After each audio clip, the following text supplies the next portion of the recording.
Ladies and gentlemen, welcome to Eugene's first Alzheimer's Association comedy fundraiser, Laugh Your Alz Off.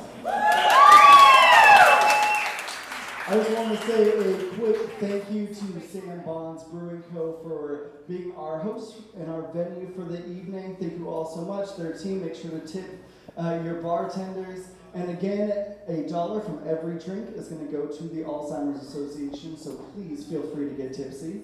I want to thank Forest Dwelling Media for their amazing work. They will be filming the show this evening. And I want to thank the committee, everyone who's helped to make this happen. And I want to thank our comedians who have come from both near and far. We have an amazing lineup for you this evening, and we have a brilliant host. I do want to pay a little mind to the Alzheimer's Association and what they do and why we're all here this evening. A lot of people feel as though they're not affected by Alzheimer's, or maybe they feel like they don't have that human connection. Maybe they don't have a loved one or a friend or family member who's been affected by the disease, had to take care of someone with the disease. So we want to kind of put it into perspective from where it was to where it is now. So in 2014, 1 and 14, we're going to be diagnosed and likely pass away from Alzheimer's disease. So 1 in 14 of everyone you see around you. So to kind of zone in and kind of put it into more perspective, if you could look at your ticket. I know, right? Wait, where's the ticket? So the majority of those who have attended this evening received a dark purple, whereas some actually received a lavender ticket. Because statistics in 2016 is that 1 in 9 over the age of 65, so 1 in 9 of those around you are going to pass away from Alzheimer's disease. So if you have a lavender ticket, could you please raise your hand?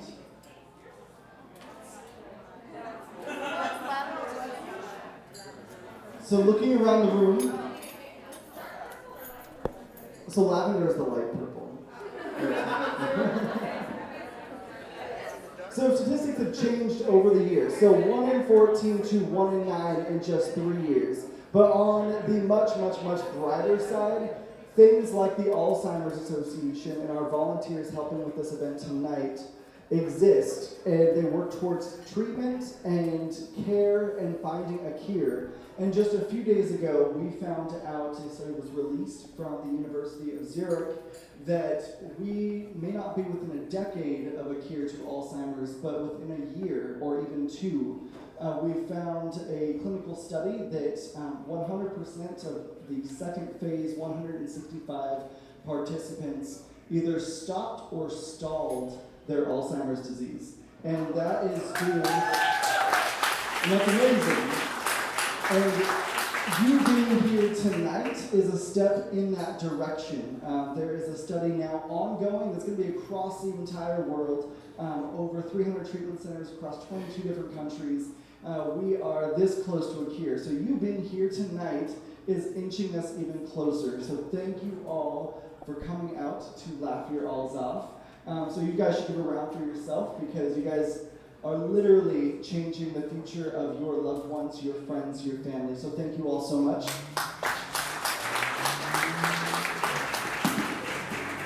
And now it's time to get to some hilarious shit. So, are you guys ready to laugh your alls off? I want to introduce to you the host of the evening, the lovely Miss Gabby Jesus.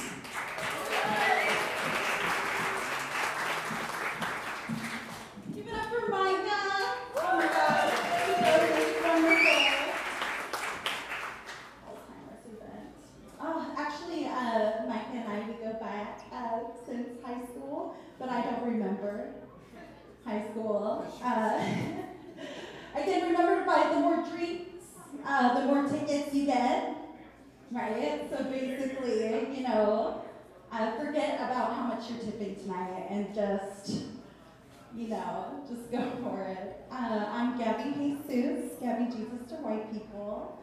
Nice to meet you.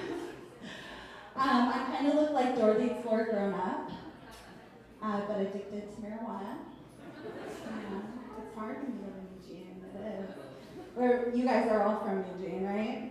Everybody is Eugene. I love Eugene so much. This is the only place where I can still feel sexy and like not shave for like 5 years. I'm doing you a courtesy favor tonight with the leggings. Gosh, we have such a great show for you tonight. I'm just gonna go ahead and start it off. How do you guys feel about that? Yeah. She's very funny. She's a really great friend of mine. At least I tell people that. And please give a warm welcome to Chaz Logan Hyde.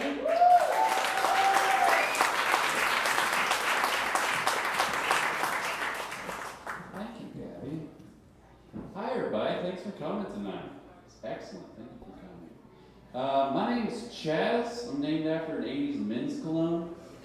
It's not a joke yet. It's just a fact I deal with in life every day. I won an interesting lottery ticket in life, though, where I look like Macaulay Culkin with heroin addiction.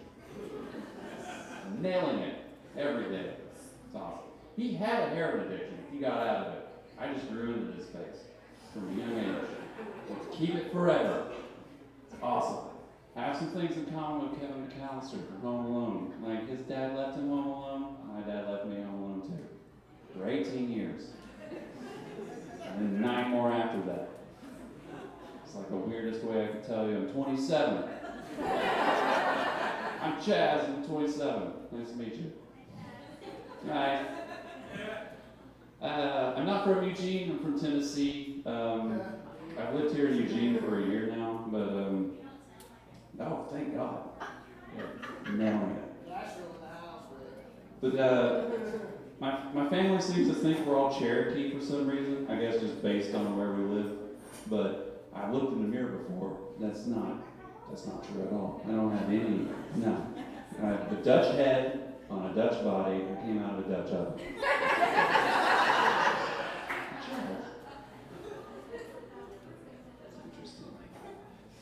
I recently visited Tennessee, though, like a few months back. It was very difficult to get over there. I don't know how to read a boarding pass, apparently, and I spent 16 hours in the Denver airport. That was fun. I just watched planes take off and land over and over. I spent the Denver airport train. I rode it 96 times just to kill time. Like, I'm not bragging, but if you find yourself in my situation, just try and beat my record.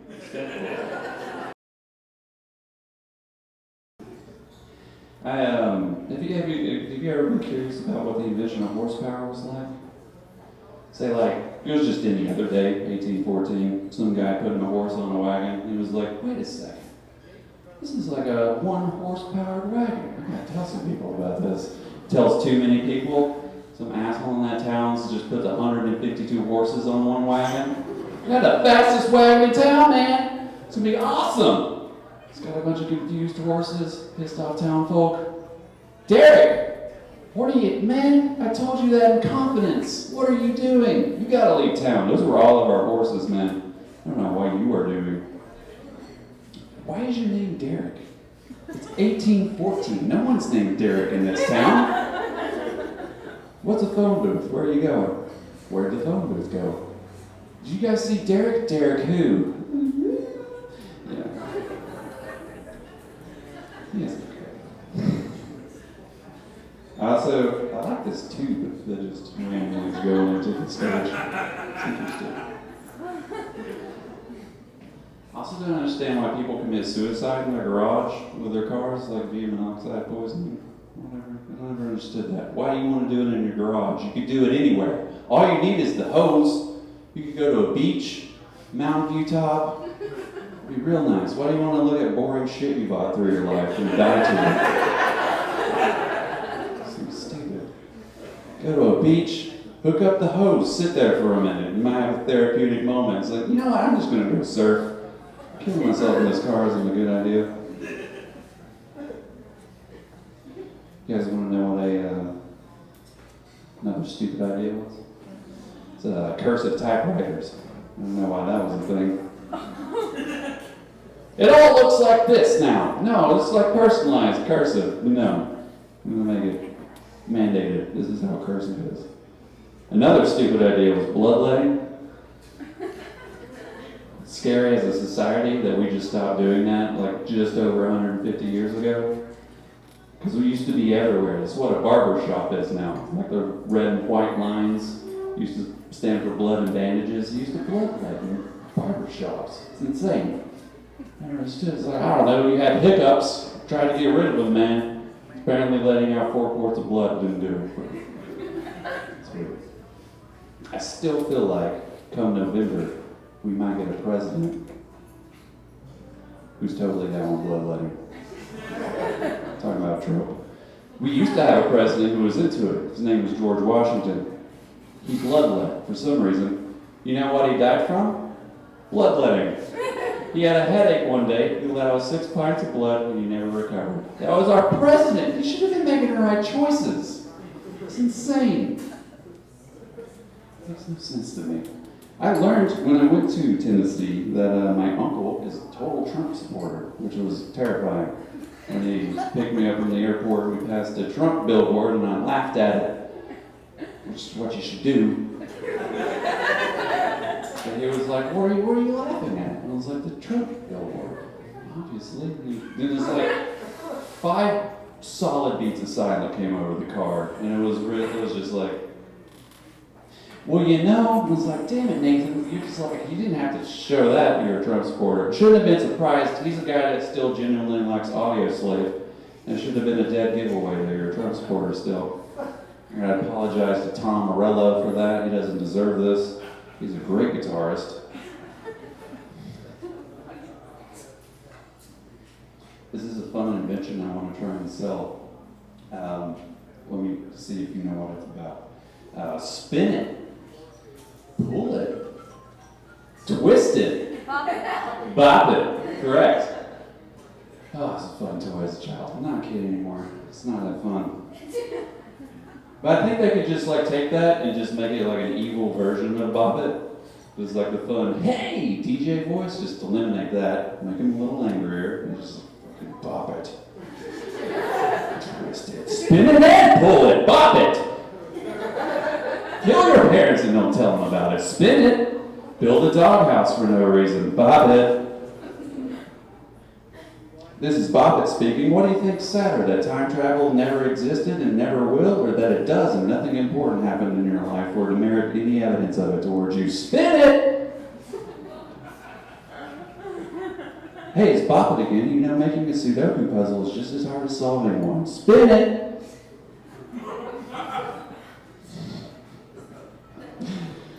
Bop It again. Earth, Wind, and Fire were the first people on board with this thing. We don't need no water. Let this motherfucker burn. Twist it. Flick it. Grossest move in that game. Who came up with flick it? That's gross. No other ideas behind that, really? You gonna flick it? Disgusting. Not a fan. I did dabs recently, which could, explain a lot of this. I wrote most of it before I did dabs, so I don't have any excuse anymore. I did dabs for the first time. It was interesting. I forgot also that I had eaten an edible beforehand, before doing dabs. I was really messed up. It was not fun. Tunnel vision, darkness was coming in on me. And I stumble out of the bar to my friends, and I'm like, I feel funny. And I just sit down, and then I remember I'm an adult, and I went and I sat in a chair for 2 hours. That's a responsible thing to do. I said I feel funny for some reason. I wanted to say just trust fall, and just fall down and give up and see what happens. I can see who my real friends are. If I wake up with bruises, apparently I don't have friends. It's not cool. I don't care. Like, don't. It's alright. Are you guys excited about the new Fast and Furious movie? No? It's an appropriate response. It's okay. I just don't know what they're going to call it this time, like Fast 4 Squared or something. I think they should call it Fast 8 Ball, and it's just Vin Diesel sitting in the car going through an 8 ball of cocaine. It feels like he's going fast, he's sitting perfectly still though. He's furious.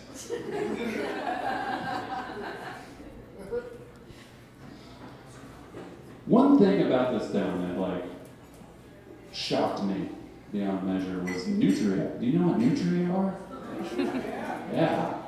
That's scary. It's a cat-sized rat, candy corn teeth. It's terrifying. It's like the first creature I battle in every RPG I play. It's insane. I can see their health bar. It's scary. I learned something about them. You can cut their tails off, turn it into an animal shelter for $15 a pop. Or someone was blatantly lying to me for some reason. Now, I don't know what to do with my bag of 15 dead nutria tails now. Where am I going to take that? I could try it out, but probably go to jail. At least get some weird looks pointed at me. Why did you bring that into our office? You're a terrible person. When I was young, do you know what Chuck E. Cheese is? Surely you do. It's the thing. You used to go to Chuck E. Cheese a lot. I had a terrible experience there at a young age. They don't allow me there anymore for some reason. Not for anything I did. I'm just, when you're a single adult male and you have no children, they don't want you in the restaurant for some reason. I just want to play in the ball pit. That's all I want to do. Well, I had a terrible experience. I was young and I was hanging out in the band room watching Chuck E. Cheese jam on the guitar. He was a robot. I didn't know that then. And then at the same time, another guy comes into the room wearing a Chuck E. Cheese outfit. So there's 2 Chuck E. Cheeses in one room now. And this fairy tale in my little head is unraveling quickly. Very quickly. And I was okay until he took his helmet off. But I still wasn't even upset then. I was just damaged as an individual. I'm still trying to shrug that off today. I just forgot about everything. Goddamn Chuck E. Cheese. You want to hear a terrible impression? Yeah? This is DMX at a crosswalk. Stop! Walk! Go down to the shop! Whoa! These prices are low! I told you it was terrible. Make sure to tell you first. One more before I go through. Also, 6, 7. A lot of crap happened to me at a young age. It made me grow up quick. I don't know. My mom used to date an amateur wrestler when I was 6. It was interesting. I call him an amateur wrestler because professional wrestlers don't hurt each other. All they did was injure each other every week to the point where they had to call off shows because everyone has broken arms and shit. It was terrible. But his name was Eric Love. Eric Love. And he was a bad guy, which made no sense given his name. It's you should be a good guy, right? And he just would yell at the audience and have a chain down his pants for some weird reason. And just bounce around and be a goofy head person. I don't know.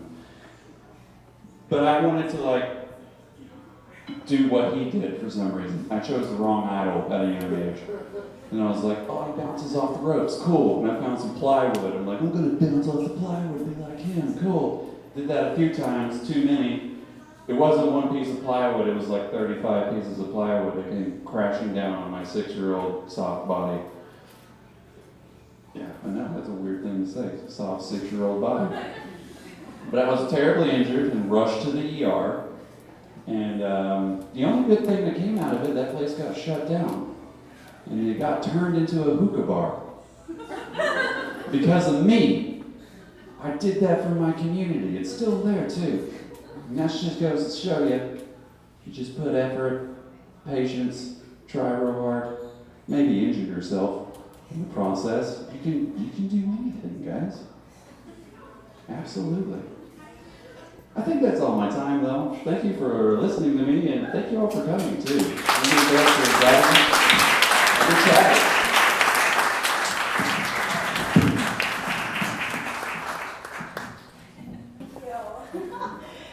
Oh, keep it going for Chaz Logan Hyde.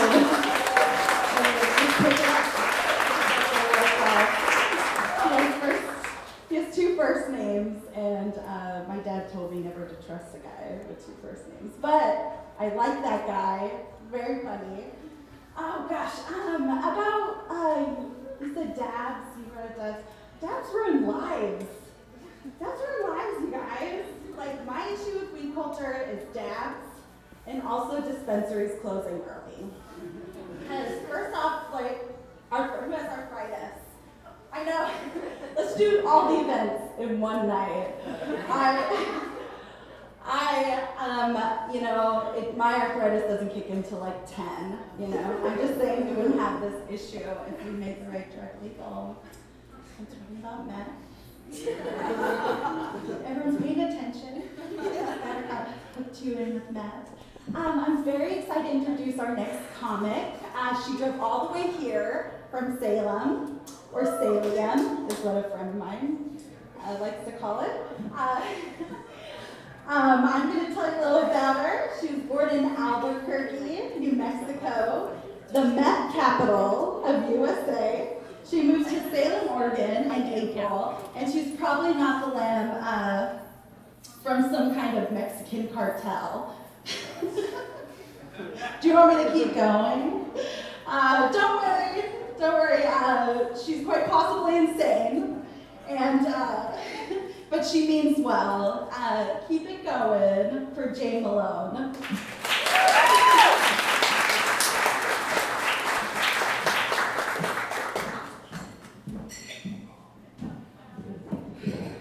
So it's weird being up here knowing I'm going to be forklift for the whole thing. This pole is never going to support me, you guys. Can we get an engineer over here? This is just not going to work. I get nervous every time I get a mic in my hand, but they told me I can go ahead and envision you guys naked, but then they took me aside and said very specifically I am not to touch myself on stage. So I feel very conflicted about this whole thing. Are you guys having a good week? I am having an amazing week. Like, I don't mean to gloat or anything, but I think I fell in love. It's so gross. It's like this. Have you guys had a week like this where it's like, at last, my Amazon order is here. Guys, my vibrator came in. I missed work. I'm not even kidding. 7 speeds. It's amazing. I may never go back. Fuck my rent. We're in love. It's me and Mr. Pink against the world. Don't judge me. I'm single. I don't know if I need to say that at this point. It's true. I just moved here from Albuquerque, New Mexico. I just moved to Salem, actually. And you guys have been so amazing. I just want to thank you. I've been invited to so many orgies and offered so much cocaine since I got here. And that's not even a joke. I just wanted to thank you guys for leaving me unfuckable. It's really done worlds right. You have no idea.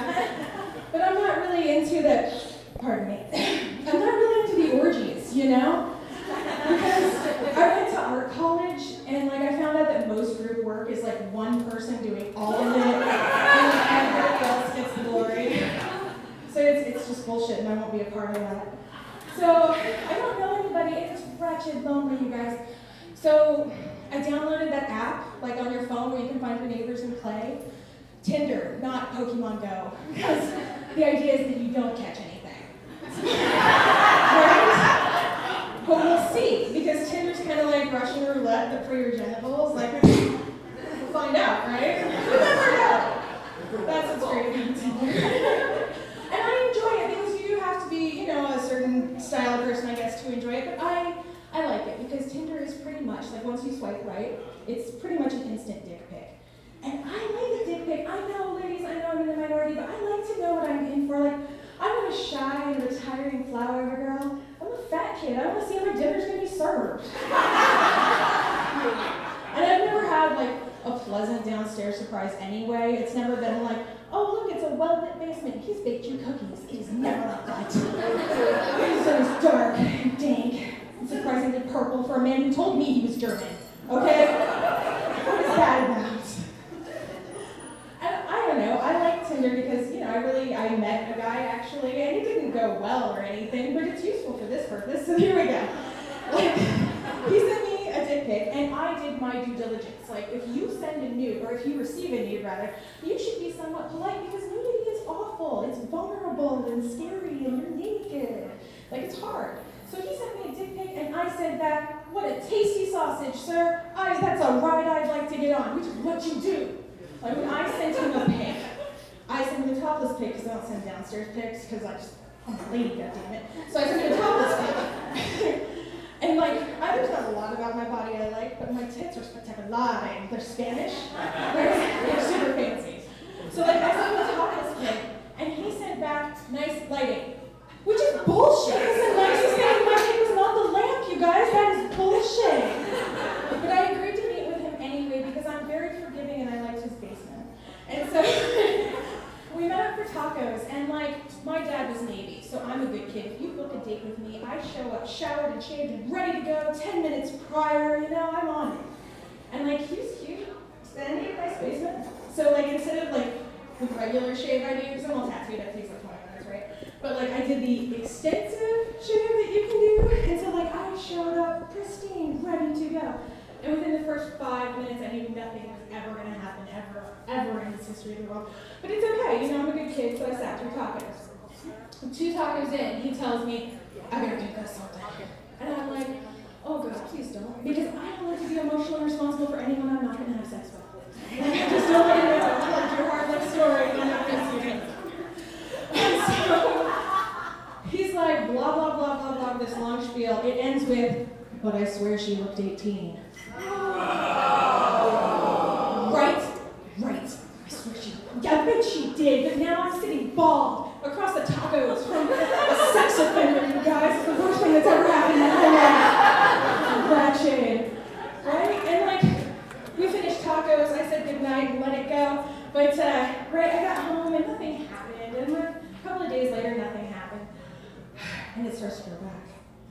You guys, I haven't done this since I was a kid. This is the stupidest thing you can ever effing do. This is so stupid. If something had happened, I'd have gone to Planned Parenthood and gotten a screening about it, but nothing happened. So I just had to kind of like white knuckle it and not drag my taint across the carpet like a dog with worms. It's really that bad. Like I wouldn't lie.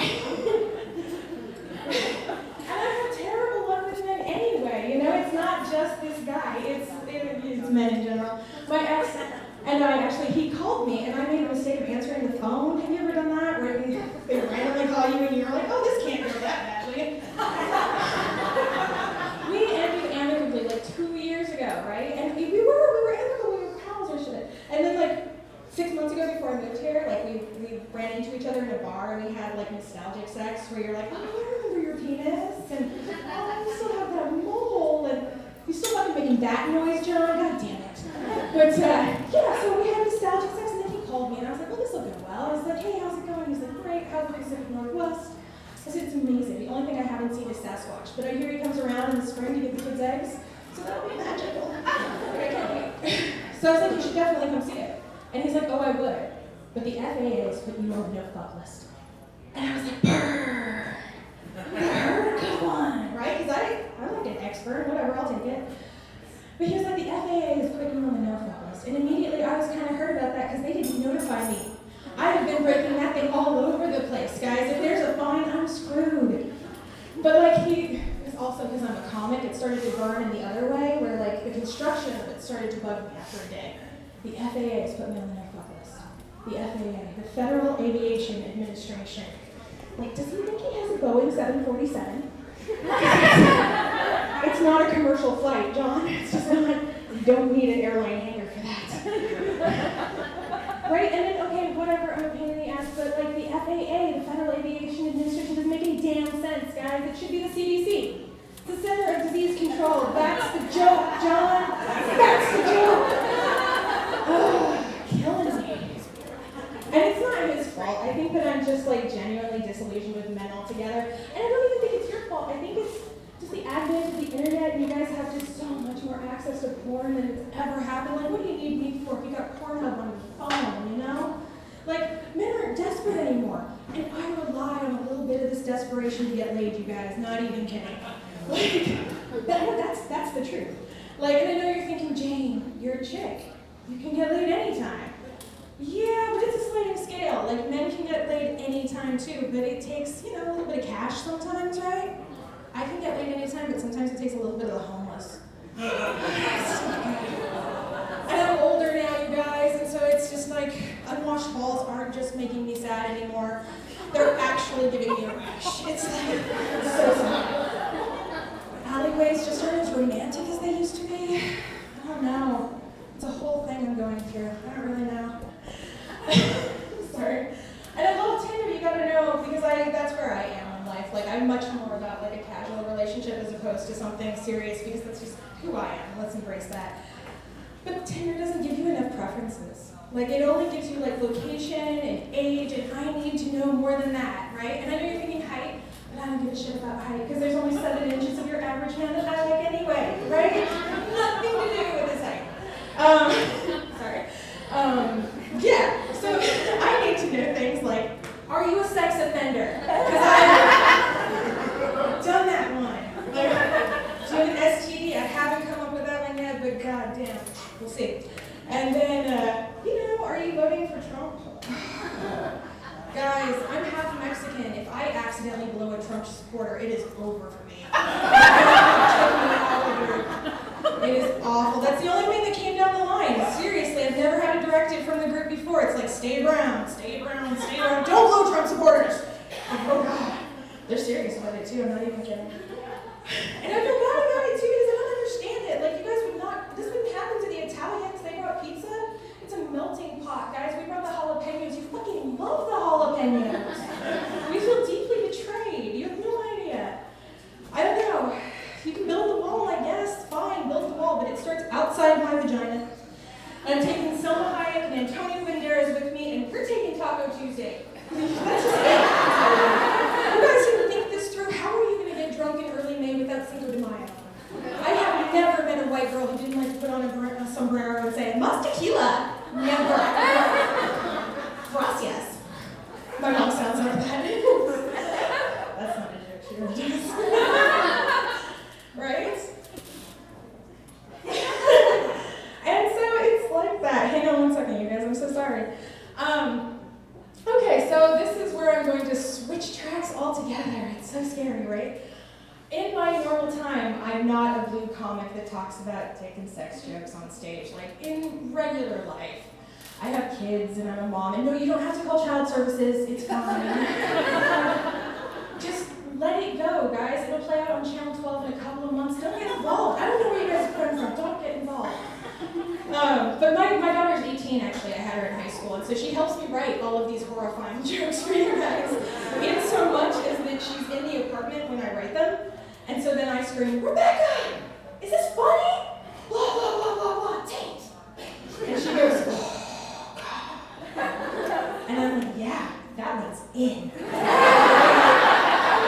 But if it's really, really bad, she'll come up to me and she'll go, "Mom, blah, blah, blah, blah, blah, blah, taint." And I'll go, "Oh, fuck. Yeah, that one's in too. It's opening."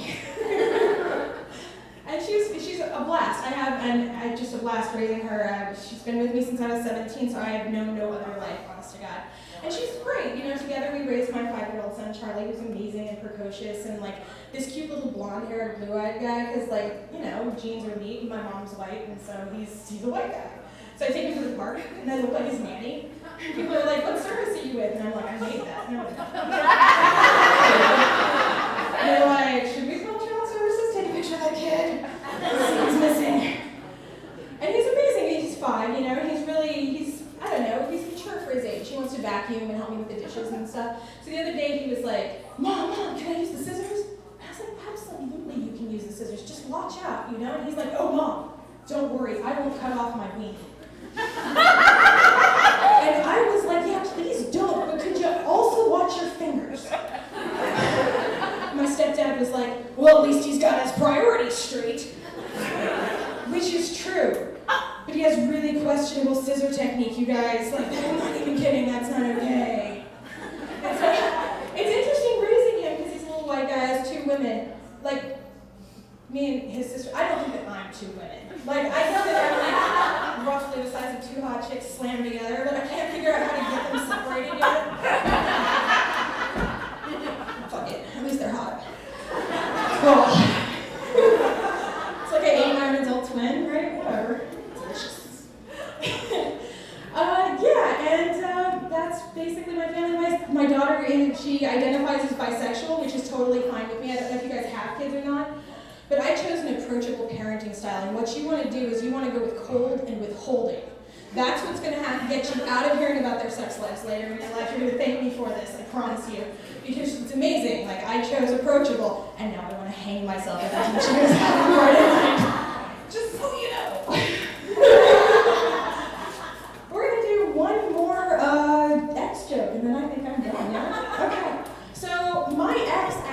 got married Monday last week, which was awesome. Like, no shade to him, you know, anywhere you find happiness, absolutely. But I had spoken with him on Friday night beforehand, and he didn't mention it, right? So like Monday morning, he posts like he's married and the marriage certificate on his Facebook, and so I text him like, D, what the shit, dude, is going on?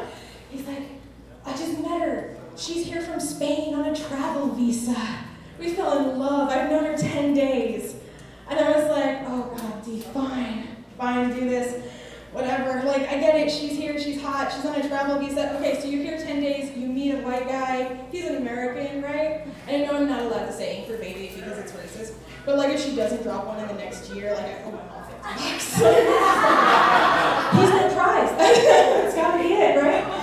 But like it didn't even, and I was kind of sad, you have to know, because like he had proposed to me when we were together, and he said, Jane, will you marry me and take care of me for the rest of your life? And I said, oh God, no, that sounds fucking terrible. And so we did not wed. But he did get married Monday last week to a woman he had known for 10 days, and I thought, oh shit, this is the end of our friendship, I'm never gonna talk to this guy again, because now he's got, you know, he lives with another woman in another city, or another state actually, California. I'm never gonna talk to him again. But I didn't have to worry, you guys, because Friday morning, bright and early, he texted me to see if he could borrow money. Oh, yes. So I know it looks like I don't always make great decisions, but I got at least one under my belt. Thank you guys for coming out on a Tuesday and the rest of your show.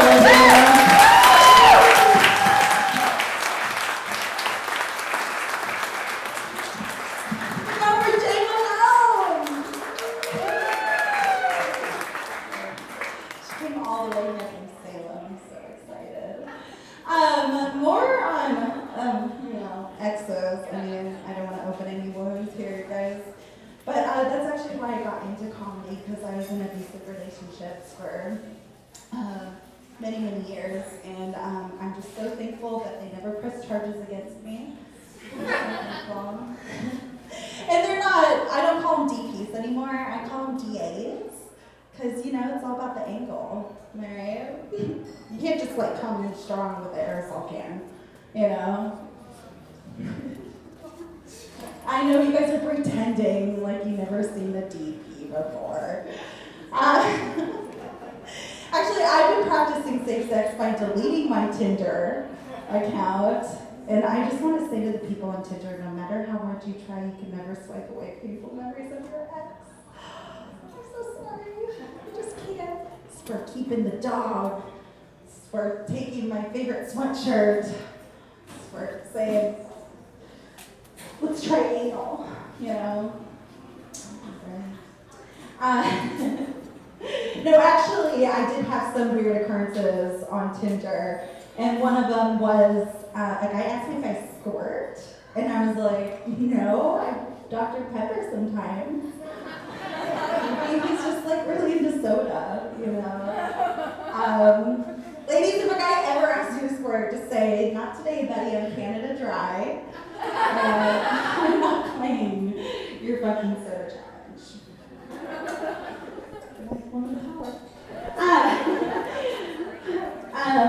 Our next comic is a very good friend of mine that I keep telling everybody. He is pretty much the president of Eugene Comedy. He just got back from a Savage Henry's Festival in Humboldt, California. You might have seen him on I Am Road Comic. It's on Netflix. I actually, when I watched that movie, I had no idea you were in it, man. I had no idea. Can you guys give it up for Seth Milstein? Thank you. I specifically asked for a stool on stage because most of my act is humping a stool. And they were like, will a diagonal pipe come out in the middle of the stage? Will that suffice? Probably fuck that. I just came back from a comedy festival, and I am too old for comedy festivals, or festivals of any kind. I shouldn't be amongst, like, I'm good, like, I told that to my friend when I got back, and he's like, yeah, you party too much, and I was like, no, I'm still good at with the partying, like, I get that another 10 years, but sleeping on couches is brutal these days. I have 3 cricks in various parts of my torso. It's a bummer. I had a crazy couple of weeks, guys. I rear-ended somebody a week ago in front of a cop. That's a true story. I was on 99 at Four Corners, meth highway, intersection of meth and homelessness, and I was at a stoplight and I was waiting to turn right, and I'm just sitting there, and to my right in the parking lot of the convenience store was a gentleman that was pulled over by a police officer, and I was playing a cool game where I was trying to guess what he was pulled over for.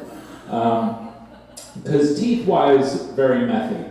But then, it looks like he takes breaks from meth to binge drink, because he also had, a big gut and a big red face. And he had all of his belongings bungee corded to the outside of his vehicle in no particular order. There was 3 sleeping bags, none of them were folded or rolled. Just let me get this over there, we'll call it good. And then he had a bicycle, and I've seen people strap bicycles to cars, right? That's a normal thing, but you put it on the roof or the bumper, and that's it. He had it compressed to his back windshield, just metal right on glass. And I was like, I don't know what's happening. And I really couldn't tell if he was pulled over because there was an actual traffic violation or just on principle. Look at this guy. And so I'm looking at them, I'm playing that game, and then in the corner of my eye I see the light turn green, but I'm invested. I'm over here. And so I just waited the amount of time that it should have taken for any normal person to go, and then I went, and she hadn't gone yet. And then I just wrecked right into her. And then I looked at the cop, and he and dude started laughing. Very unprofessional. I've seen the TV show cops, they never laugh. Those guys are on point. But this guy just started laughing, and I was like, oh. And then I looked forward because I was like, oh, I should see what kind of damage I did here. And then right as I looked at her car to see that there was no real damage, she took the fuck off. And then I looked at the cop and just went. And then he laughed again. Still unprofessional. I still had no idea what his thoughts were. So I was but I needed to know. I was I don't want to, take off, and then he just comes and hunts me down because he took down my plate or whatever. He saw me hit. I don't want to run in front of him as well. So I pulled into the parking lot that he was in, and he still had a guy pulled over. And then I started approaching him, and as soon as he saw me approach him, he got very anxious looking, and he looked at the guy, and then looked back at me, and then looked at the guy again. And I have YouTube, so I just put my hands in the air. I'm super white, but I don't know what that counts for in Eugene. I'm slightly swarthy. So I walked up to him and I said, hey, what is my legal obligation here? You saw everything, what do I do? And he was like,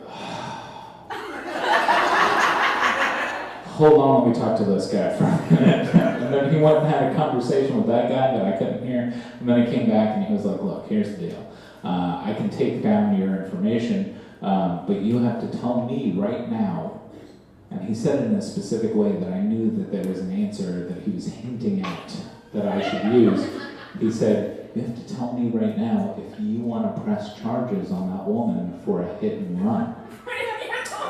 And I'm looking through his mirrored sunglasses. And I'm like, oh, I want to know the answer from you. I don't think you're going to give it to me. So I'm staring at him and I said, and he went, and I was like, no, yes I don't want to press any charges. I don't want to do anything here. And he was like, cool. So I'm going to take down your information, and if later she decides that she wants to press charges on you for a hit and run, then I can show up in court and tell the judge that she's full of shit. That's the words that he used. And I was like, you got called into work on your day off, didn't you? You are not living up to a professional reputation here.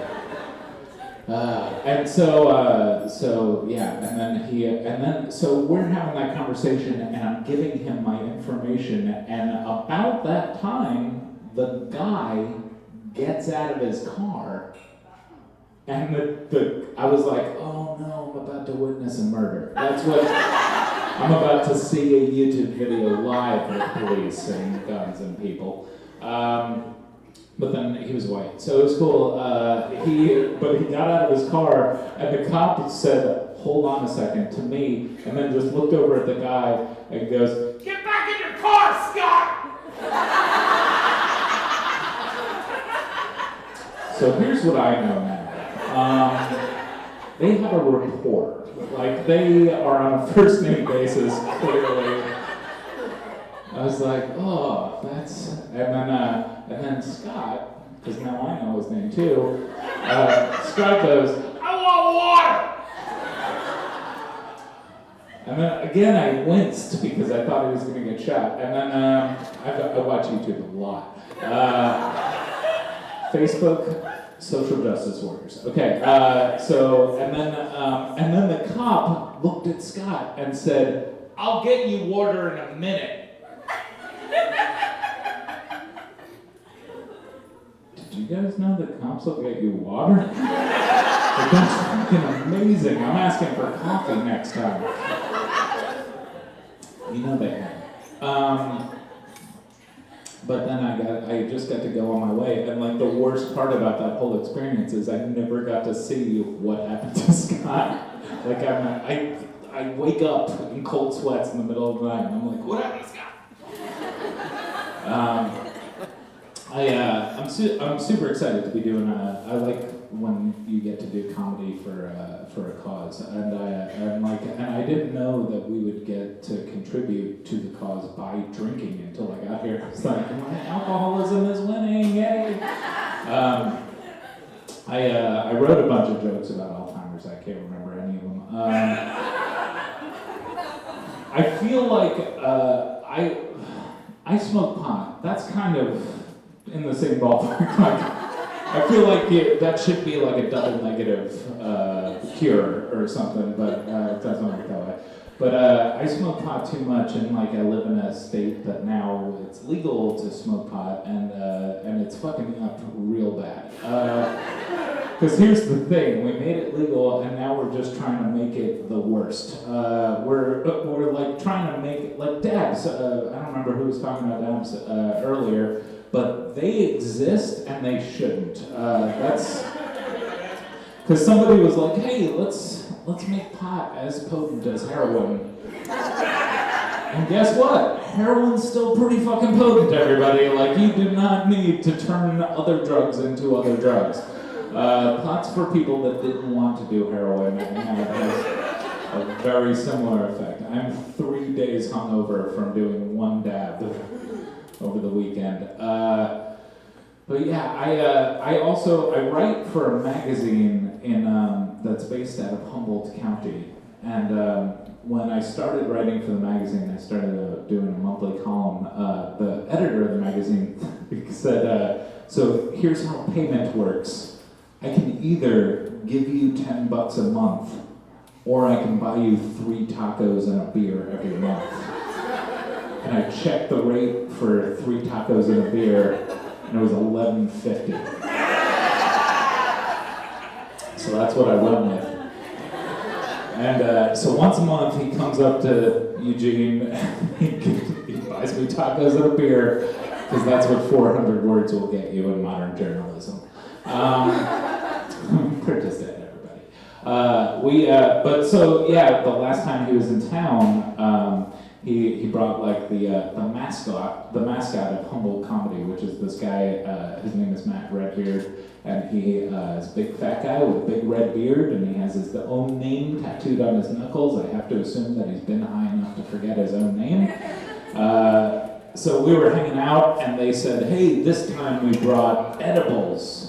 And I was like, edibles, I pretend to be cool sometimes, so I'll do one of those. And he gave me an edible, it was like a cookie, and then I ate it, and I felt super cool, and then right after I ate it, this guy, Redbeard, said, "Hey man, you look like the type of guy that could handle two." Sure, I want to look cool in front of this dude, so I was like, yeah. Give me a second one. And then I was chewing that one and I swallowed it and it was in my throat. Or the area that I call past the point of no return. And then he goes, "I mean, I'm on two, and it's pretty fucking intimidating." And I was like, "No, why did you tell me that? You look like you're constructed mostly out of marijuana. And you're scared right now because you took the same amount that I just took." And 1.5 hours later, the only thing that I knew in the world anymore was that I'm not the type of guy who can handle two. Done. I was donezo. I was sitting in a public restaurant and I was just falling apart emotionally and mentally. And yeah, so we're sitting there and we're eating food and we're all really high and we're having a couple of beers as well because we don't know when to say when. And then ambiently in the restaurant, we all overheard the words ice cream. I don't know if you know this, if you're that high and you hear the words ice cream and you don't eat ice cream, everyone dies. You have to save the world by finding and eating ice cream. So we went to the Red Wagon because they were like, "You get a good ice cream," and I was like, "I don't know if it's good, but hipsters go there. It's probably okay." So we went to Red Wagon and we walked in, and there was 3 40-year-old fat guys with various unkempt facial hairs, and then beautiful Aryan families. The rest of the place was just people who had just come back from 6 different types of hikes, and they looked like they were flown in from Sweden. It was amazing. And you know, like when you get high and you go in public and you have that thing where you're just like, everyone knows I'm high. They totally did this time. And this is how I know it, because I walked up to the counter and the guy at the counter just goes, "All right." That is not the professional okay thing to say in that situation. But then I'm a complicated person, so I gave him a complicated order, and I did it right. I said, "I want a waffle cone with 2 scoops. I want the bottom scoop to be chocolate. I want the top scoop to be mint chocolate chip." And then he looked at me and he said, "Good job, buddy." Also, not fucking professional. But then I proved him right for the rest of my evening. Then we left the ice cream shop and we're walking around, and the only thing I learned from that part of the night was that if you're a grown-up man with a mustache, you should not eat ice cream off of a cone in public. I made a lot of bad napkin decisions. We won't get into it because I don't want to gross anybody out. But at a certain point, I was like, I'm too high for people anymore. Like, I literally was like, "Hey guys, look over there," and then I ran down the alleyway, just ditched those dudes. It's cool, they didn't remember it for some reason. And then I just went home. I was like, I need a safe place, I need to go home.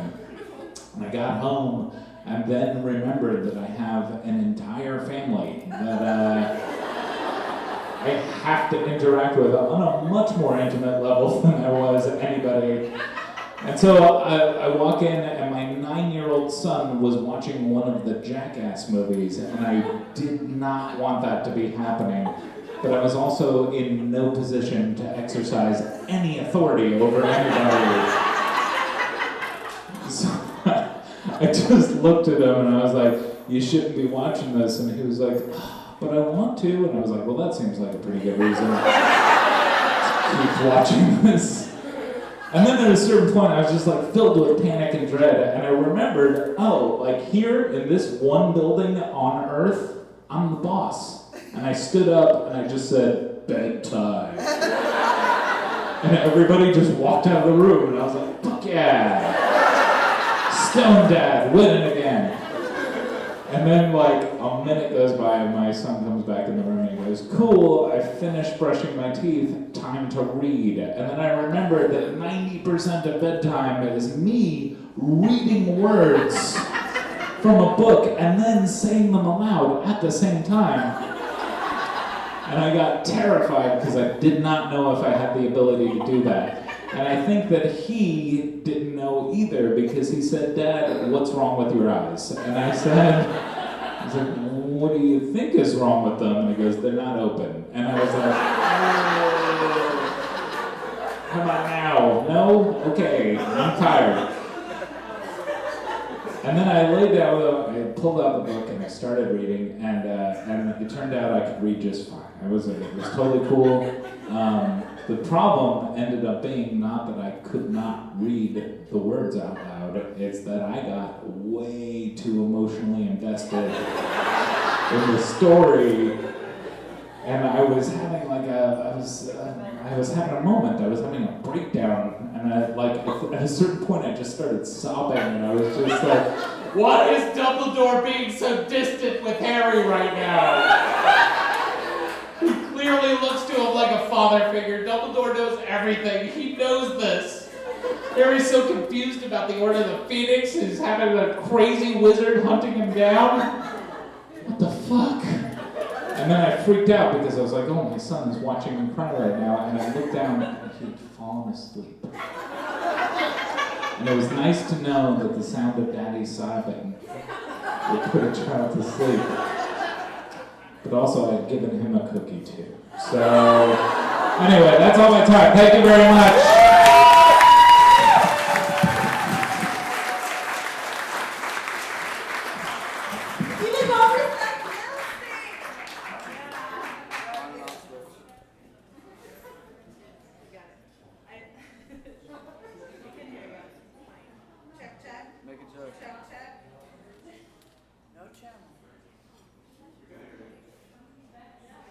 Just yell at us. I like to hold the mic like a dick, not at all. Okay? That's how, this is where this is going. Is this good? Oh, okay. Anyways, keep it going for Seth Milstein.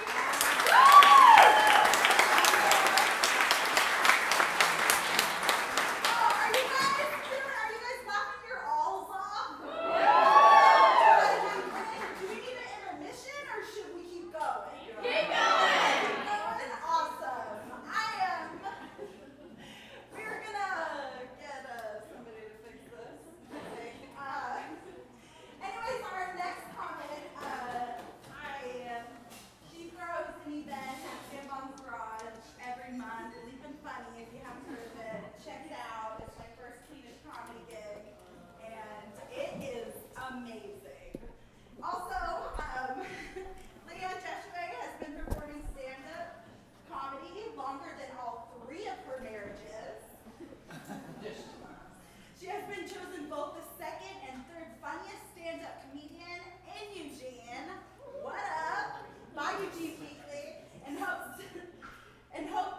next year to come in 4th. She has made people laugh from Vegas to New York, but her favorite comedy performance of all was out his nose. You know what I'm talking about? College Grove. Anyway, it's like totally butchered her intro. She's an amazing woman. Give it up for Leigh Anne Jasheway.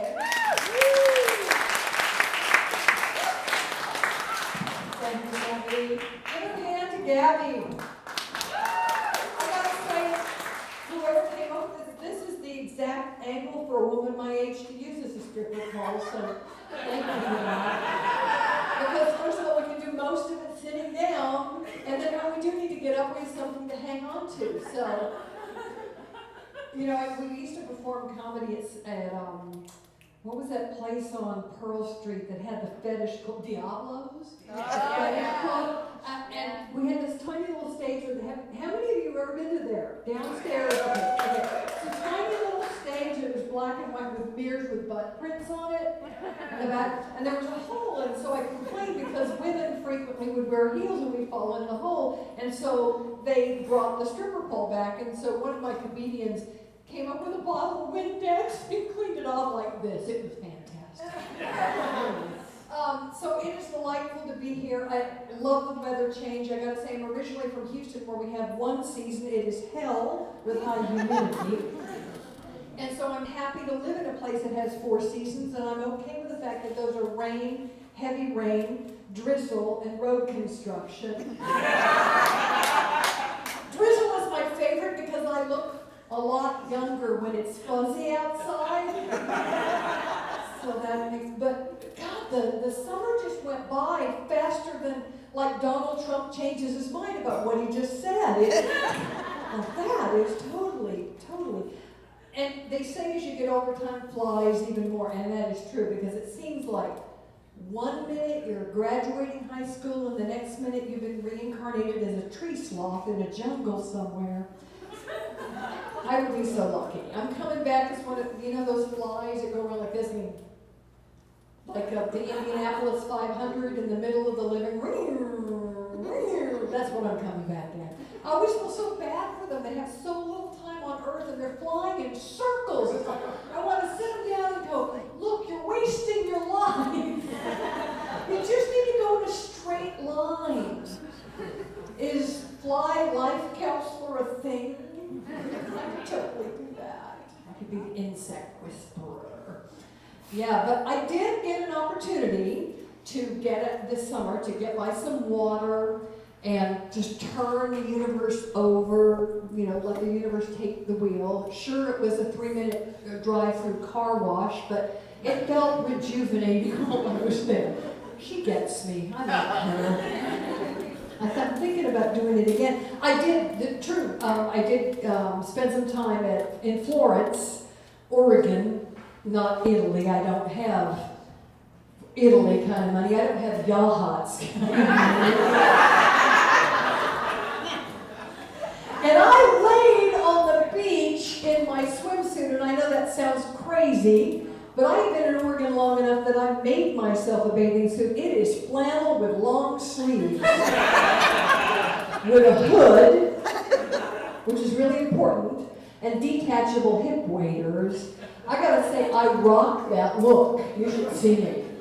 If Sports Illustrated ever decides to do a post-menopausal women of the Pacific Northwest swimsuit calendar, I am totally auditioning for that. I've been practicing by straddling stuff all the time because apparently that's important to sell swimwear.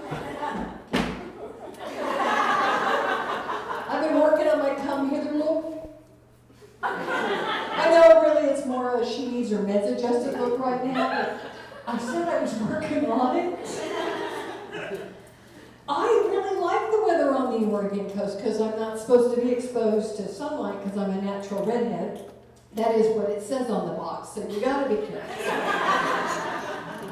I have a sister, she lives in Northern California, and she and I have had this argument for a decade over who has the prettiest coastline, and she had never seen ours, so last August she came up, and I took her to the seat ahead, because I don't have yachts money, and we got out.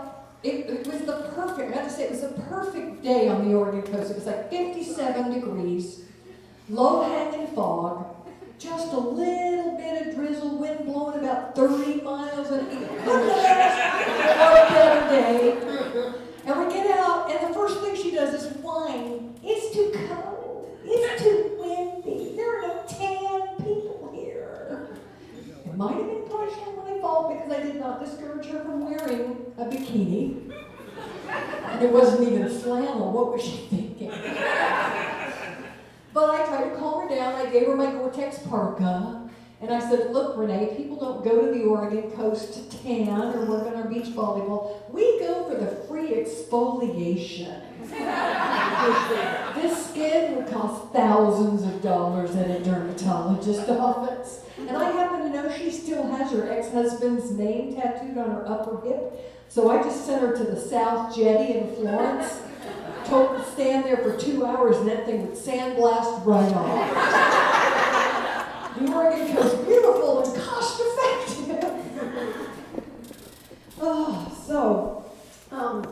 I got gussied up for y'all tonight. I hope you appreciate it. I don't usually gussy up for people. I am wearing a body shaper. What's the #1 name of the body shaper in the world? Anybody know? Spanx. That is not what I am wearing. I am wearing a cheap British knockoff version called a Slight Tap on the bottom. It does the same remarkable job, only with a wry sense of humor. Hello, muffin top Bitsy squeeze, do ya? Body shaper, that's a weird phrase. Because no matter what shape your body is in, your body is already in a shape. Even if you're starfish. And by the way, if there's a body shaper for starfish, I want that for a Halloween costume. That'd be great. So I got this at Victoria's Secret. Now, I don't want you to get the wrong impression of me. I'm not the kind of person who shops at Victoria's Secret because I am old enough to know what the secret is. And it is that Victoria is a dude. You know it's true. The dude says, what's the best way to get a lot of women to buy our underwear? I know, get impossibly thin models with somehow inextricably large bosoms and have them stomp down a runway in bright light to Kanye West music while wearing feathered wings. That seems to be the way we should sell these things. A woman would say, the best way to sell lingerie to a bunch of women is to get a bunch of different women, races, ages, body shapes, and put them in their underwear doing things women do, like folding laundry and taking the dishes out of the dishwasher and plotting world domination. That's how you sell lingerie to a bunch of women, but that's not the way it happens. But I'm in Victoria's Secret because a friend of mine got married and she wanted help picking out some lingerie for the honeymoon, and I'm standing out there while she's trying them on, just staring into space, and that space happened to be occupied by a table full of body shapers, and this young clerk comes up to me. She's like 20-something, not that there's anything wrong with that, and blonde and very thin, probably a size 0, which is good, because I think in human anatomy that's an imaginary number, which means she doesn't exist. And so she comes up to me and she looks at me, and then she looks at the table full of body shapers, and then she looks back at me and she says, we have like body shapers that could like hide like any flaw. So I asked her what the ones that could hide the fact that she was a bitch. Apparently she didn't have any of those that day. So just to get away from her, I grabbed one and I ran into the dressing room and I slipped it on, and by slipped it on, it was like 30 minutes of trying to wrestle an octopus into a pair of fishnet hose. And the only reason that actually happened is I always carry a stick of vegan butter in my purse because you never know when you're going to need to be slippery. So I get it on, and I got to say it looked pretty good.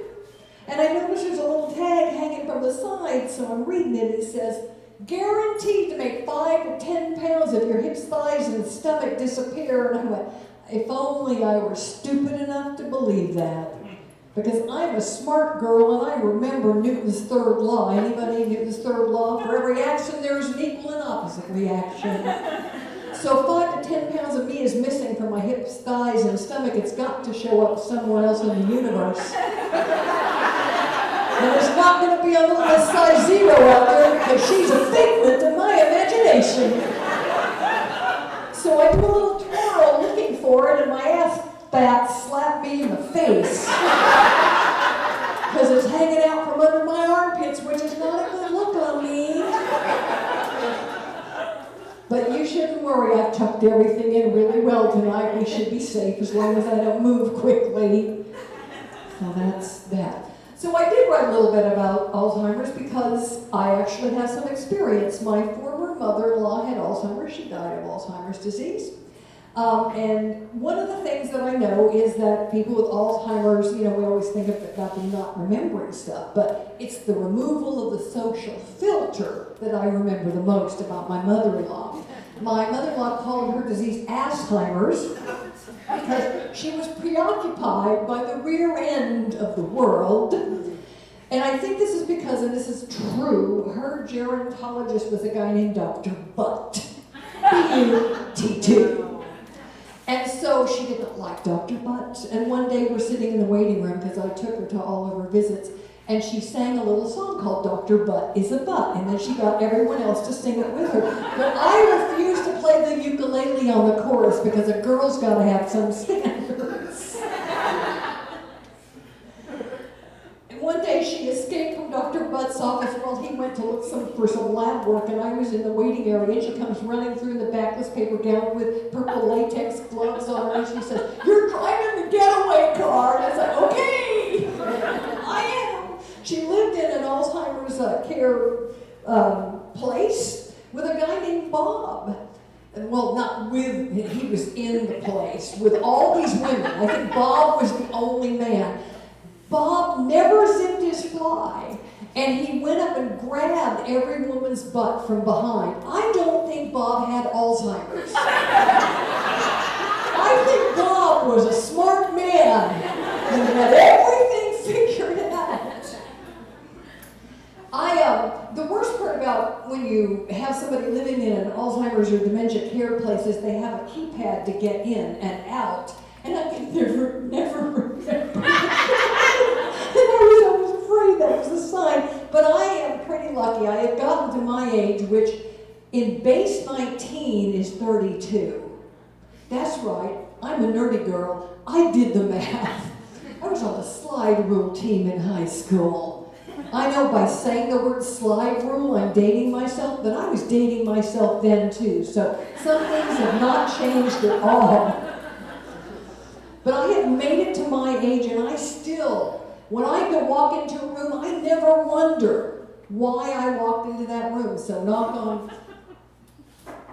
there it is, knock on wood. I do walk into a room and wonder why we're all here, and what's the meaning of life, and why hair is a good thing and hair balls are not a good thing. But I never wondered why I walked into the room, so we're good. I also had a dog who had dementia. True, he passed away of dementia.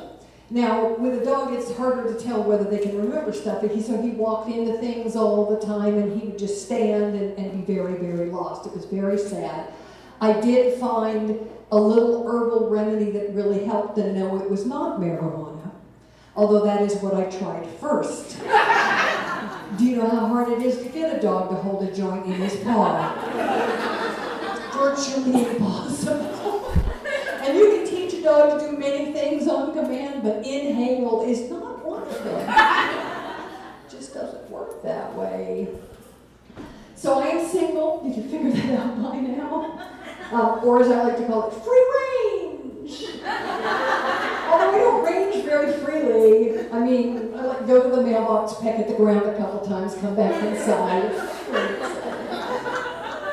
But here's the thing, if I get all gussied up and go out, and by getting all gussied up, I mean I'm not wearing orthopedic shoes and mom pants. If I do that, somebody will call me a cougar, and I hate that. I am a puma. We are faster and sexier. I was married for 25 years. I know, that is longer than many of you have been around. Not all to the same person, because that would be insane. But I consider 3 divorces to be way more successful than 3 stints in prison for attempted smothering with a pillow, which was my only other option. So I think I'm doing a good job here.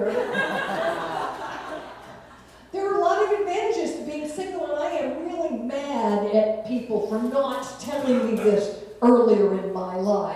For example, when I make a tray of brownies, I eat a tray of brownies.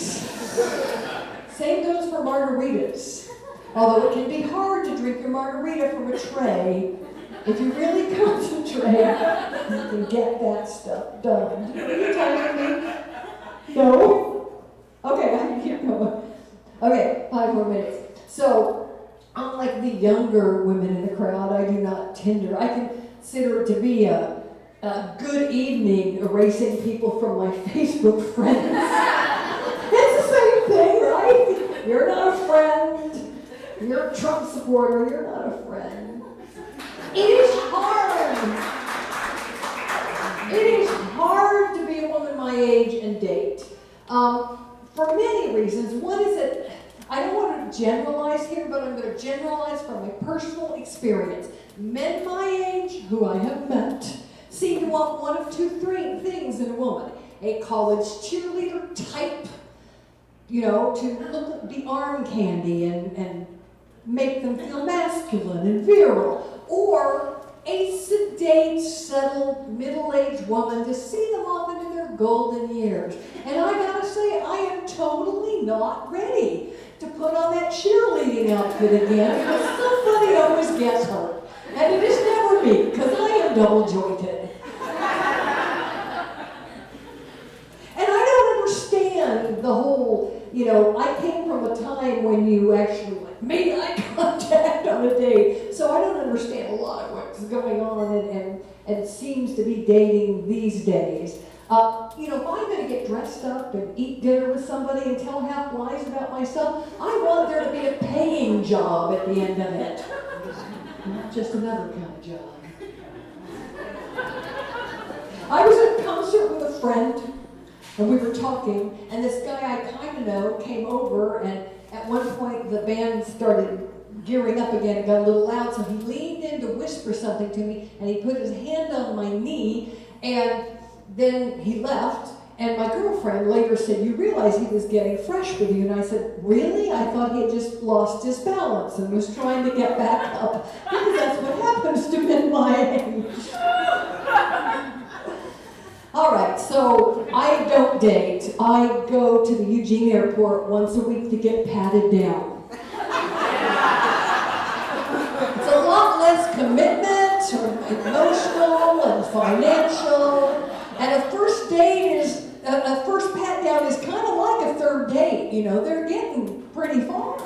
And it's the only time I've actually had a gay experience in sex. So, you got it all there. I'm just saying, don't overlook the Eugene airport for your sexual gratification. But be sure that you let them know you appreciate it. It's like, could you move that wand a little faster? Thank you very much, Eugene.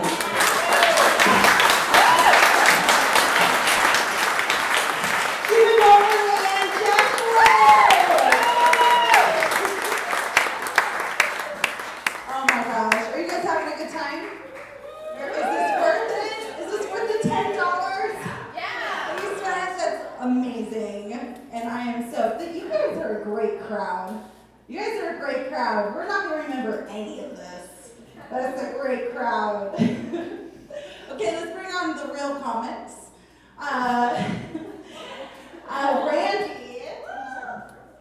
Randy Mendez. He's in Portland's Funniest Person finalist, who has performed at the Bridgetown Comedy Festival, the Seattle International Comedy Competition, Funny Over Everything, Universal Studios Hollywood. Dang, what has this guy not done? YouTube him, Randy Mendez. You guys have YouTube? You do? Go ahead. Please YouTube him. What's your name? Yeah. Jacob Sills. That's right. Can we give it up for Jacob Sills? And Micah, they are engaged. And this is a big deal for them to just go out, have a great time, not worried about wedding stuff. Let's bring Randy up here. You can also see Randy. He's been seeing regularly hosting Helium. right? At the Comedy Club in Portland. I will see you soon, Randy. Give it up for Randy Mendez.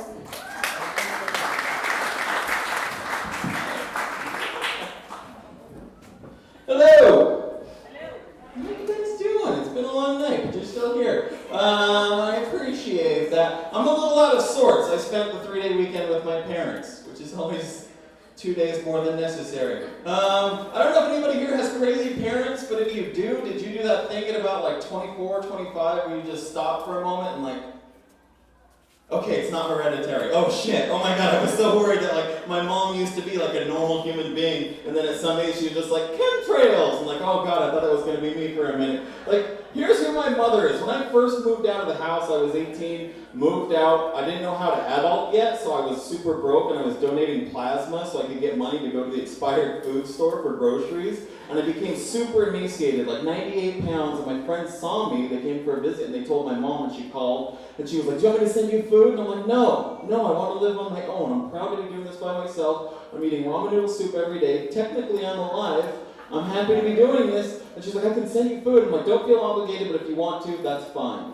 A week later, I get a big box in the mail, and I'm like, oh, actually, this is going to be so nice. This is going to be so great. And I go to pick it up, and it is light as shit. And I'm like, what the hell? And I open it, and it has been filled to the top with nothing but ramen noodle soup. And I call my mother. I'm like, what the fuck is this? And she goes, you said you were eating it every day. I thought that meant it was your favorite. Like, how did I survive being a toddler with you? Like, how?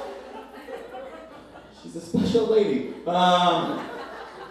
It was a weird vacation. I saw a sight from my father that no man should see from his father. We went to a little water park, and I saw my dad go up the high dive, get scared, and come back down. Like, no man should ever see that from his father. Like, the entire time he's coming down, I'm like, dude, I used to be terrified of you. You used to whoop my ass. If I would have known that all I needed to do to have a good childhood was learn to hide high, holy shit, everything would have been different. That would have been...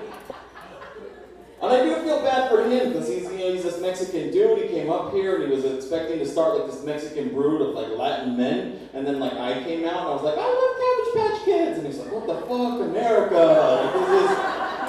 And he gets really bummed that I can't talk sports with him because I just don't know any sports other than soccer. And so I get excited when I can go home and there's like soccer news and I can use sport words with him. I can be like, the field, the pitch, dad, a corner kick. Those are sport words. And we get excited, except he ruined it the last time because we went home and there was some big women's soccer going on. And we were talking about that, and I was like, yeah. And he was like, you know who I like that? Alex Morgan, she's pretty cute. I'm like, yeah, she plays soccer too. But you know who I love, Dad? Megan Rapinoe. Best midfielder I've seen in my entire life. She's amazing. And then my dad ruins everything by going, yeah, too bad she's a lesbian. Like, what the fuck does that have to do with anything? We were doing some... Did you think you had a shot with her, Dad? Like, is that... Did you think, like, normally, like, this, like, 20-year-old Olympian goddess would be into your 60-year-old Mexican ass if it wasn't for this one little thing? Like, that's a lot... Like, a thing that a lot of straight guys have about, like, the quote-unquote hot lesbians, like a Portia de Rossi. You'll hear them like, oh, man, what a waste. You never had a shot, dick. What are you talking about? It's just like... ruins the fantasy. You know what I mean? Like, no, what ruined that fantasy is the fact you included your ugly ass elephant in the first place. That's where it all started swirling down.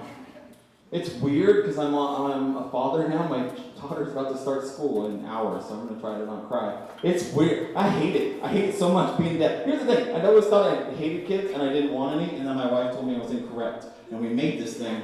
And I am loving it, but I'm hating what it's doing to me. Like, I cry, like, all the time for stupid shit. I cried twice in Wreck-It Ralph, which no one should do. But it also, I mean, I don't know, it's weird, because I was really scared about having a kid. I didn't want to be, my father was a yeller, and I was really scared when I had my kid that I was going to be a yeller. And I did find out that I have a dad voice inside me, but I also found out that it's useless when I was doing some cooking, and my daughter tried to, like, reach up and grab something on the oven, and just, like, out of instinct, you're like, no! And you're like, whoa, I didn't know that voice was in there. Nice, I like that. It was in there the whole time. But it was useless, because the second I did it, she spooked, and she started tearing up, and then I started bawling before she could, and my wife came out of the bathroom, and we were like on the kitchen floor hugging and crying, and she was like, what the fuck? And I was like, this sucks. I found this new cool voice, but I don't have anything to do with it. Until recently found out what it is good for. I was at a play park, and my daughter wanted to go up a slide, and the little boy wanted to go down. So he solved the situation by booting my daughter right in her face. Just kicked her right in her chin. And I just sprang up out of my seat and like, no!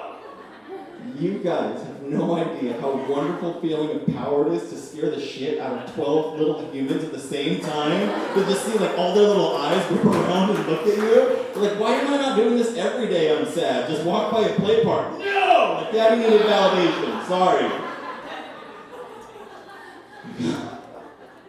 I also now, it's nice having a kid because I finally understand why they put kid voices in horror movies. I always thought it was just like a weird thing to do. No, it's because kids are terrifying as shit. They're creepy little things. I was doing like adorable dad-daughter stuff. We were driving around and I was playing the yes, no, no game. My daughter had asked me something. I was like, no. And she's like, yes. No. Yes. Yes. No. Oh. And I'm like, oh my God, that just happened. That is so adorable. Hey, you're a really good kid. You know that? I'm a bad kid. I'm like, no, you're not. You're a good kid. I'm a bad kid. I'm like, oh, this game. All right. You're a bad kid. Yes. What the shit? You can't. That's like in my house right now. Like probably like crawling on top of the ceiling or something like that. Just waiting to, just plotting. It's terrifying. It's also weird because I feel super underprepared in weird ways that I didn't think. Like things that I thought would prepare me for this did not at all. I got my degree a couple of years back. I got a business degree. I was the first person in my school to beat this like Harvard negotiation exam where I had to go online and negotiate with all these business professionals. And I'm like, damn, I'm good at like winning arguments and shit like that. But met my daughter? No chance. I lose to her all the time. We were in a Mexican restaurant recently, and there was a sombrero on the wall, and she's like, what is that? I'm like, it's a sombrero. I guess you could call it like a Mexican cowboy hat. She's like, you can't be a cowboy in Mexico. And I was like, well, why the fuck not? Yeah, of course you can be. And she's like, do they say yeehaw in Mexico? And I was like, shit, I lost already. No, we do not say yeehaw in Mexico. Harvard, child. But the weird thing is, like, I was a wild child during my 20s, we did a lot of really shitty, messed up things. It's kind of weird, because I drank a lot, I partied a lot, and because I thought I was never going to have to grow up. And, like, those people from back then, they'll look at me with my daughter now, and they'll be like, I always knew you'd be a good dad. When? Was it when I was riding home drunk on top of your car? Was that the moment you're like, that guy's going to be great at flashcards, you guys. He's going to just nail it. And it's weird. I mean, we did all the drugs, we had all the sex, and like me and my wife, we used to like pick up couples and stuff like that. And now we're like in the suburbs, and we have to go set up play dates. And the fucked up thing is, that is like almost the exact same conversation. It's really creepy, actually. Where you'll like meet another couple of parents and be like, I like those two, and I think they like us. And they seem like rich enough where they'll have a nice enough house to visit, but not so nice it'd be embarrassing if we brought them back to our place. I mean, I bet they have some great toys. That's where it gets weird. I'm sorry.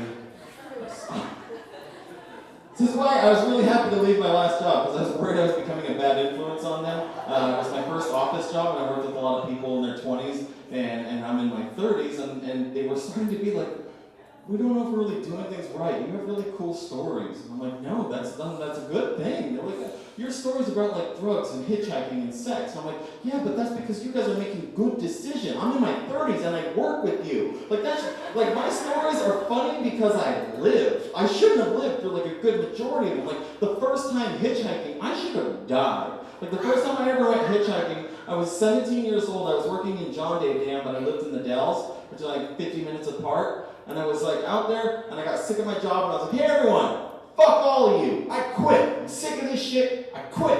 And then I walked outside and remembered, I carpooled here. Damn. I really should have thought that one through. I can't go back in. And it was like 104 degrees out, and so I just walked towards the highway, and I'm like, I think I've seen this in the movies. And everybody's just passing me, and I'm just getting soaked, drenched, wet, just, oh, so sweaty. And then all of a sudden, this pickup stops. I'm like, nice. And I go on up to it, and before I can even tell him my destination, this man in there just screams out, hey, you want to drive past the people who didn't pick you up and flip them off? And I was like, fuck yes, I want to do that. I definitely want to do that. I jump in his truck, and we take off at like 100 miles an hour, and I'm just riding outside of his window, just flipping off every car that went by. And then he has me hold the steering wheel so he can make a pipe out of his Pepsi can so he can smoke a bowl, and he starts telling me why he's going to the Dalles, Oregon, which is because he needs to take an eye exam because he failed his commercial truck driver's test. He was a licensed truck driver. And I was like, oh, so you got like glasses or something like that? He was like, no, I got something better. Reaches into his pocket, pulls out a copy of the eye chart, and I quizzed him on the rest of the way.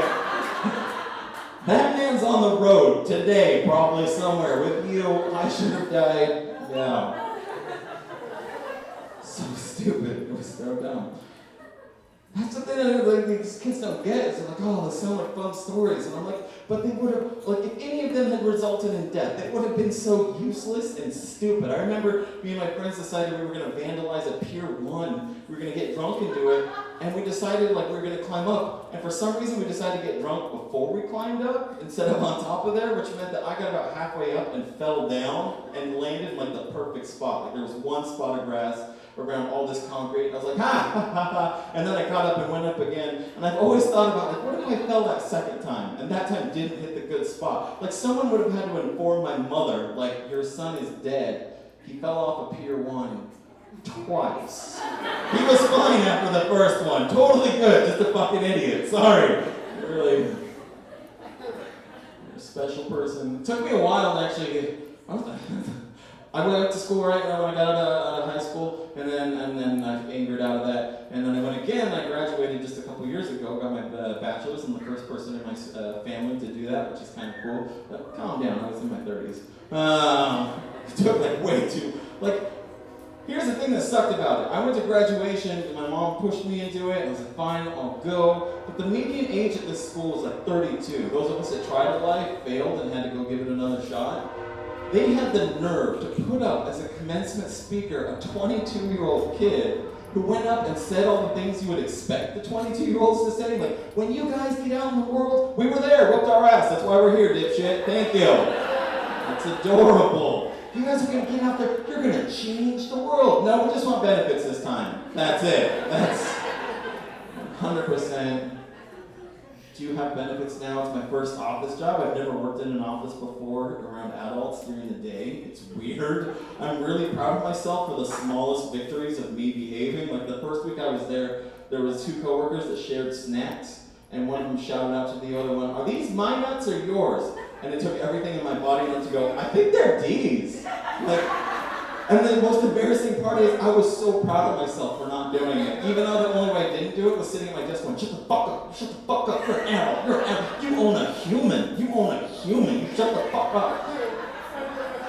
But the weird thing was, I kind of knew I would be good at my job. I didn't expect to start enjoying it. Like I had to enforce a lot of really petty corporate policy. And the first week I was there, I was really timid about it. I would try to blame everybody else. I'm like, hey Mike, I'm really sorry you didn't check off box 4A. It's not me, it's those dicks upstairs. I'm really sorry, I don't mean to be like this, but could you just please check this off? And then like a month later, I'm like, God damn it, Mike, stop freehanding your emails to the clients. Use the templates I made. That's what they're there for. You sound like a fucking idiot. Like I felt myself becoming evil to the point like this is what I wish the Star Wars prequels were. You know what I mean?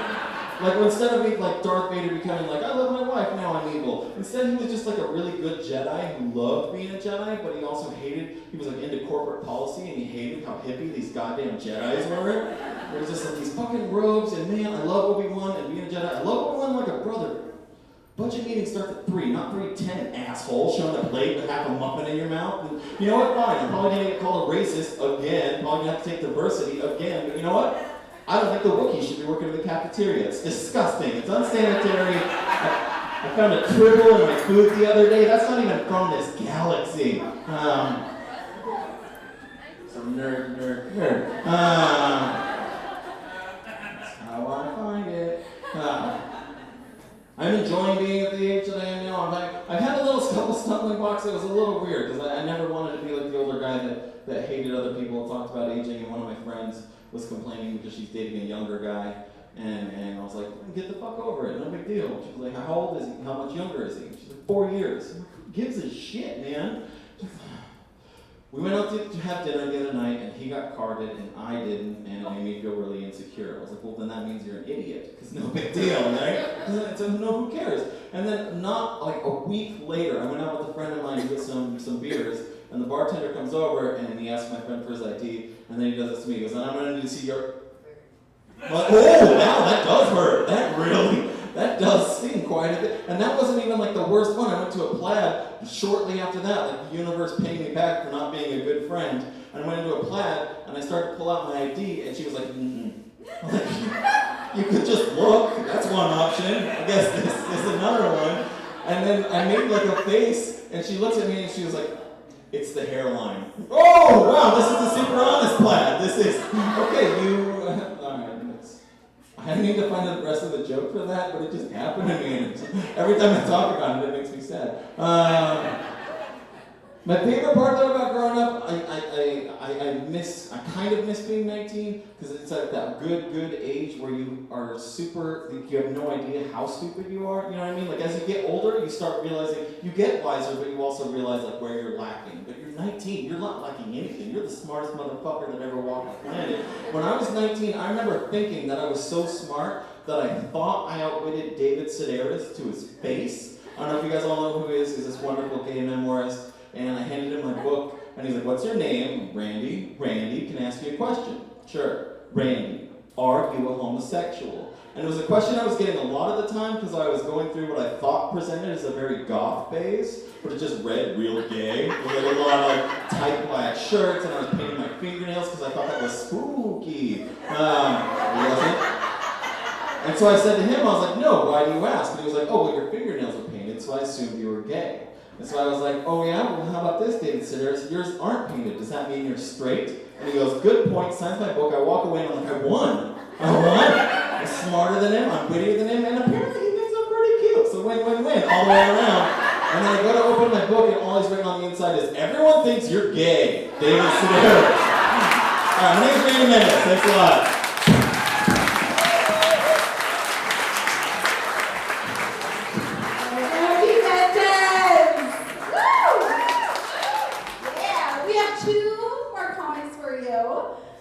So please, thank you so much, you guys, for bearing with us. We live for approval, so thank you so much for being here. Let me get some water. Our next comic is native Eugenian. Am I saying that right? Eugenian? Yeah. Who's been practicing comedy without a license for over 35 years. He is the winner of this year's Laugh Off, which I also attend. Very, very funny man. And is regular at Bleep and Funny, a clean comedy show at Sam Vaughn's Garage, held the last Saturday of the month. Please welcome Lane County's funniest granddad, Cress Bates. Thank you. Thank you, Gabby, for that wonderful introduction I wrote for you. And it's the old guy's turn, right? It's the old guy's turn. And I'll tell you, everybody was leaving. It's my bedtime. I really wanted to get a ride home with them. So I am a native Eugenian, born and raised here. I'm also a dog owner, a dog lover. Any dog lovers? The people in the audience, I can't see. So I have a dog. I have a 70-pound. It's a real dog. Her dog's named Sophie. She's part lab, part boxer, part screaming banshee, and part kangaroo, I think. I don't know. She gets that from her mom's side. Her mom's a mixed breed, but the dad is a purebred. The dad is Pomeranian shits on you, so you can kind of figure out what kind of a dog I got here. I'm also a dog lover, but there are several breeds of dog which I find rather annoying. And some breeds I find rather scary. In my book, the scariest and most annoying breed of dog is a Chihuahua. Yeah. I think it's because Chihuahua is such a hard word to spell. I am a good speller of words, but it took me like a month or two to learn how to spell Chihuahua. Chihuahua. C-H-I-H-U-A-H-U-A. Very good, Cress. Can you use that in a sentence? Yes, I can. I once saw a chipmunk on chemotherapy, and I thought it was a Chihuahua. What about those eyeballs? Huh? Those are the freakiest looking eyeballs I have ever seen on an animal. It looks like if you just tapped them on the butt with a breadstick, you'd see an eyeball pop out and go rolling across the room. And that is just freaky. I don't mind getting down on the ground and groping around for a lost contact, but searching for a lost Chihuahua eyeball really grosses me out. Oh, God. And what about the nervousness of a Chihuahua?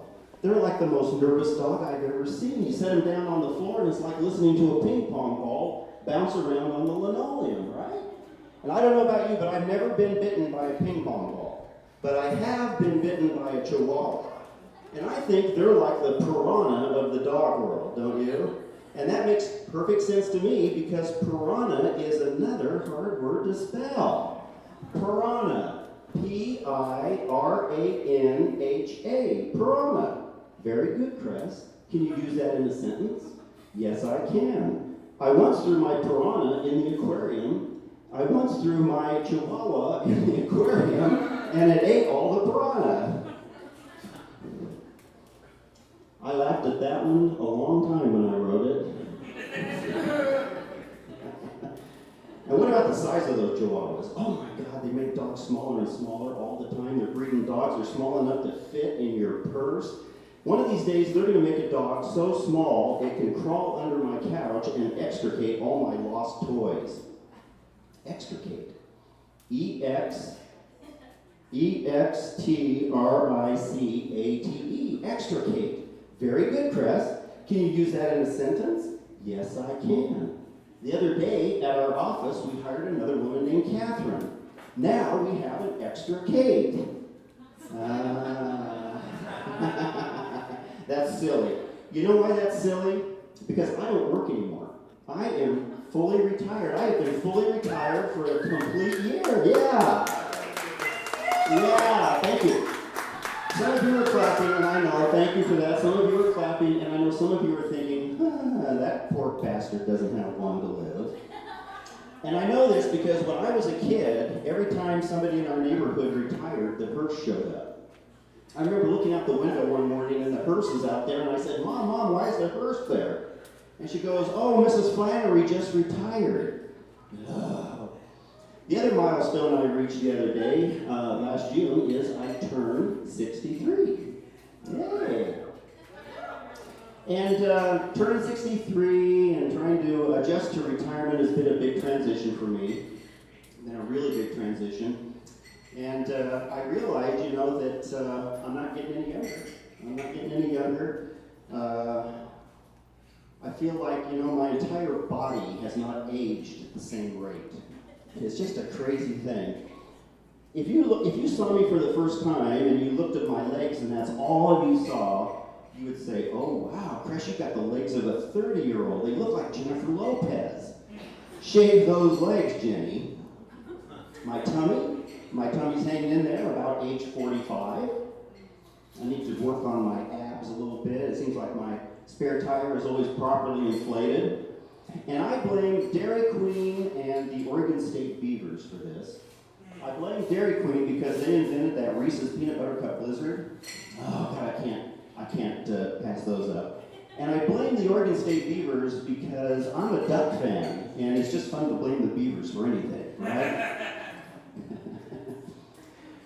It looks like all the old people in the audience left. And, it's a late night. I appreciate you all staying here, but I'm an old person too. And I grew up in the 50s. I was raised by 1950s parenting. Anybody here raised by 1950s parents? No? Okay. I was. And you know what that means? Oh, back here. Okay. Good for you. Well, I was. And you know what that means? That means I'm a survivor. Right? Because 1950s parenting was designed to kill off all the weaker kids. Yeah? That's not true. It's actually not true. 1950s parenting was designed to kill all the kids. Kill them all, they said. We know how to make more. And sometimes it's fun. I think my mom tried to kill me before I was even born. There's a picture of my mom sitting out on the back patio. She's 8 months pregnant. And in one hand, she's smoking a cigarette. And in the other hand, she's drinking a glass of scotch. And she's got this look on her face that says, well, I wonder what this one's going to turn out like. But I survived the fetal alcohol poisoning. When I was growing up, every house, every building, every maternity ward was filled with a constant blue fog of secondhand cigarette smoke. We walked around wearing that fancy French cologne called ashtray. When I was growing up, I thought clearing your throat was just part of speech. Are we there yet, Mommy? But I survived the secondhand cigarette smoke. When I was growing up, I was fed a constant diet of sugar, red dye number 40, and lawn fertilizer. Every morning, my mom would put a glob of bacon fat on my Cocoa Puffs, and I'd wash it down with a Twinkie. I didn't stop twitching until I was 40. I survived the chemical poisoning. When I was 3 years old, my earliest memory is riding around in the front seat of my mom's 1954 Chevy, staring at the metal dashboard. You think we had seatbelts? We didn't have seatbelts. Seatbelts were for pussies. Instead, we had something called a mom belt. Remember that? Every time we went around a corner or came to a stop, my mom's arm would fly out and smack me in the face. Ironically, this was designed to keep my head from flying into the metal dashboard. But I survived the beltings. When I was 4, I had a terrible accident in the bathroom. I fell and I hit my head on the toilet and I had a big gash on my forehead. You think my mom called 911? No. For one thing, we didn't have 911. And even if we had had 911, I would have died by the time she dialed 9 on the rotary phone. But I survived a near fatal accident. When I was 5, my mom sent me across the street to play with Paul. I hated Paul. Paul was the neighborhood bully. But Paul had chickenpox. Oh boy, you've never lived till you've been to a chickenpox party, I'm telling you that. On the way out the door, my mom said, now listen, if Paul touches anything, you be sure and lick it off real good before you play with it.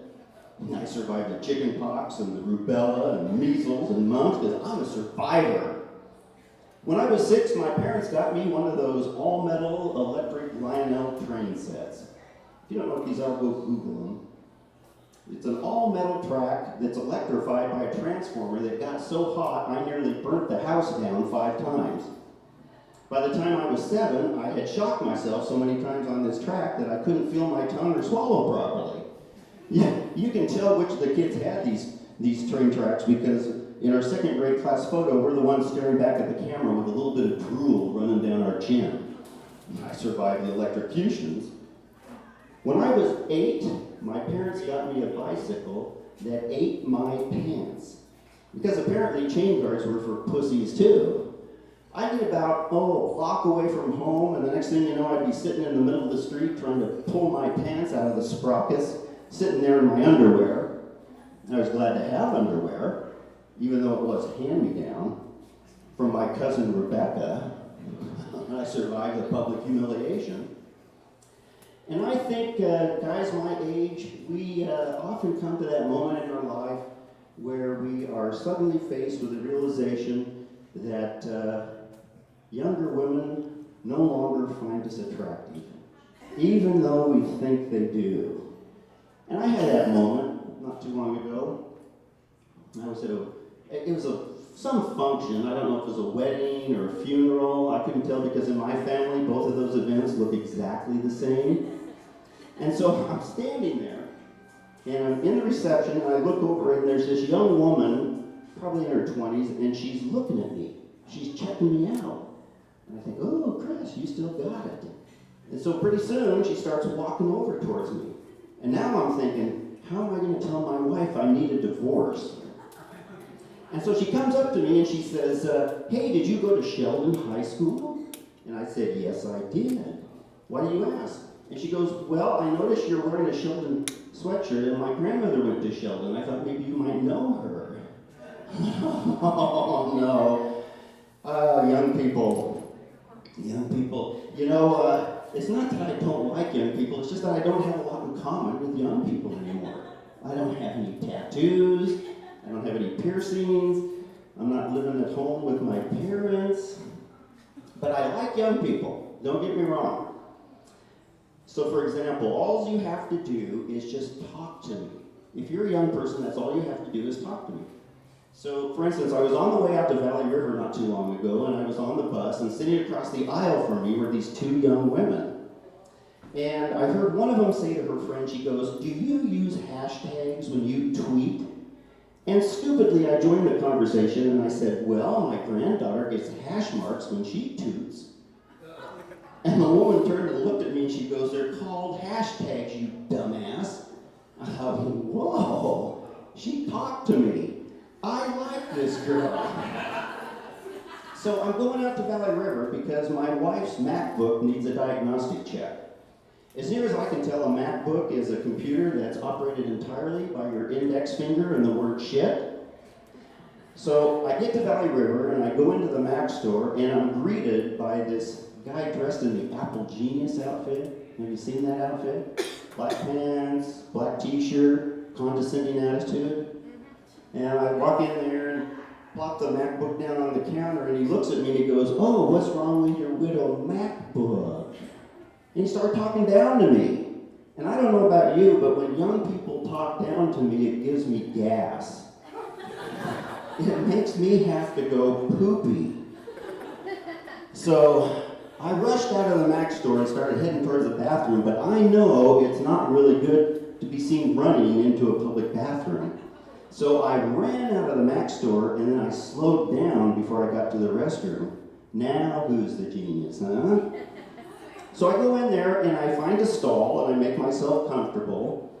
And just about then this young kid walks in to the bathroom and he's talking to a friend of his on his cell phone.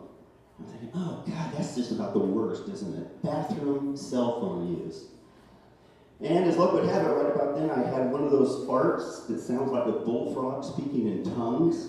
You heard those? This one goes, "Brap, brap, brap, brap, brap, brap, Cress." It even said my name at the end. And that was bad enough, but then this kid starts telling his friend, he says, "Yeah, some old dude just farted." And I thought, how did he know I'm old? By the sound of my fart? And actually what he said, "Yeah, either some old dude just farted or somebody needs bagpipe lessons."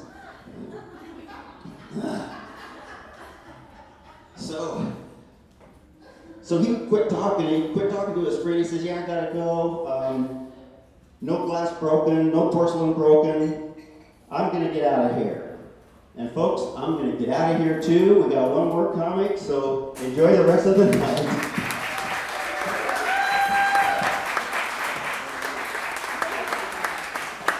Cress Bates, everyone! Thank you guys so much for staying as long as you have. We have one last comedian for you.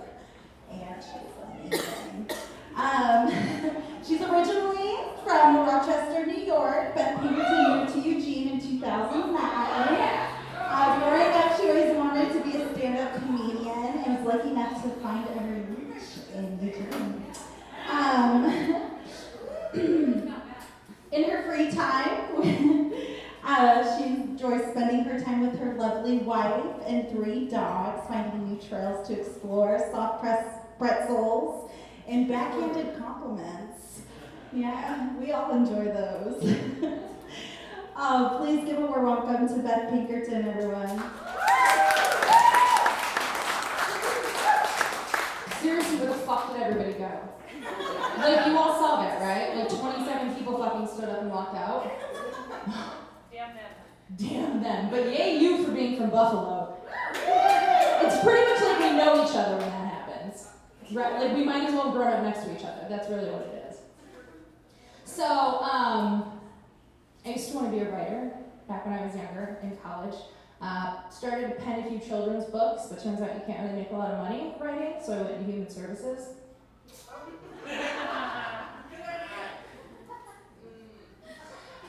So I started penning a few children's books, and I'm trying to pick up the habit again because I want to kind of get back into it. My niche is kind of children's nonfiction. So I have a couple titles I want to bring here today to see what you guys think. Everyone dies, even children. Yeah. The little engine that shouldn't even try because he's worthless. Where's Coco, the story of euthanasia? No? No, alright. I think there's a lot of pros to having kids and a lot of pros to not having kids. Some pros to having kids: you have somebody to project all your issues onto. They'll get the line from the other room, and you can finally say, I brought you into this world, I can take you out. Did anybody else's mother say that to them? Thank you. Borderline abuse, but it was the 80s, so they didn't really have CPS back then. And then there's some benefits to not having kids. I always get to lick the spoon. My wife's tits belong to me. And I never, ever have to own a Chrysler Town and Country. So, thank you. Have you seen those? So for right now, I'm good. I'm good with my dogs. I have 3 of them. I have Veda, who's a Min Pin Italian Greyhound, Edgar, who's a Chihuahua Pug, and Iggy, who's a Dachshund Chihuahua. And Veda and I have a lot in common. We're both really tall. We enjoy rolled up pieces of ham. And we can both throw our leg over our head for a good time. I'm kidding. Why would I need a wife if that were the case? You can always tell when you're at a dog park in Eugene just based on the names people call out. Chakra. Come here, Chakra. Starshine. Time to go to Patchouli. Drop it. Drop it. There's this really cool dog park out in Thurston in Springfield, and right next to it is a super cool playground that I like to take my nieces to sometimes. And I was there recently, and I heard a kid say to another kid, I dare you to hug Cody. I dare you to hug Cody. When I was your age, we dared each other to streak the playground, okay? Is this like a Eugene thing? I dare you to hug Cody. I dare you to join me at an Occupy protest this weekend. Growing up, I always thought I was middle class, but it turns out that we were poor. But my parents did a good job not letting us feel that way. But I should have figured it out. They used to drop us off at a sledding hill in my town, and other parents would always give my brother and I like hot cocoa and cookies and spare change. And it's now that I realize, I think it was because my mom couldn't afford snow pants, so my brother and I had to wear dirty sweatpants over our jeans with rubber bands around the ankles to keep the snow out of our boots. I was like a walking sandwich board for UNICEF. But my brother and I, we did okay. Do you guys have siblings? No one can make a girl hate herself more than her older brother can. He was the golden boy. He always wanted to be a pilot in the Navy from the time he saw Top Gun when he was little, and he's a pilot in the Navy. He got everything he wanted. All of his dreams came true. I can't love him. So he was super fit and popular and athletic, and he didn't have a problem making friends, but I did. And so my dad taught me this way to meet friends. He said, first of all, look them in the eye so they know you're serious about a friendship. I'm 6. Look them in the eye. Then he taught me the web-to-web handshake to, again, make them know you're serious about a friendship. And then he taught me a script that I was supposed to say when I meet new friends. So I would go into school and I'd stick out my chubby little paw and I'd say, hi. My name is Beth Pinkerton, and I'd like to be your friend. What is one thing you like about yourself? I was like a tiny motivational speaker. You have potential. Zach, you are rocking those Oshkosh bagoshes, bud. Don't you ever change. My brother tried too. He tried his own way of getting me to be popular. He always thought if I was just fit, I'd make more friends. So we'd have to play these games where he'd be like a commander in the Navy and I was some enlisted person. And he would make me run circuits, including going uphill on my bike. And he would just ride in circles around me and scream, if you're not sweating, it's not working. 6. I'm 6. Yeah, he was an active kid. He went to scout camp all summer, every summer. I went to the free lunch program at the park and Camp Lack of Motivation. Where our motto was, why can't someone else do it? My mom was a pretty eclectic parent. I'm holding these for no other reason than it makes me feel safe. Referencing that. My mom was a pretty eclectic parent. She pulled from various child rearing theories. Her favorite being threatening, because again, this was the 80s, and anytime I challenged her on her threats, she would smoke her cigarette, say, you go ahead and call, they take you, not me.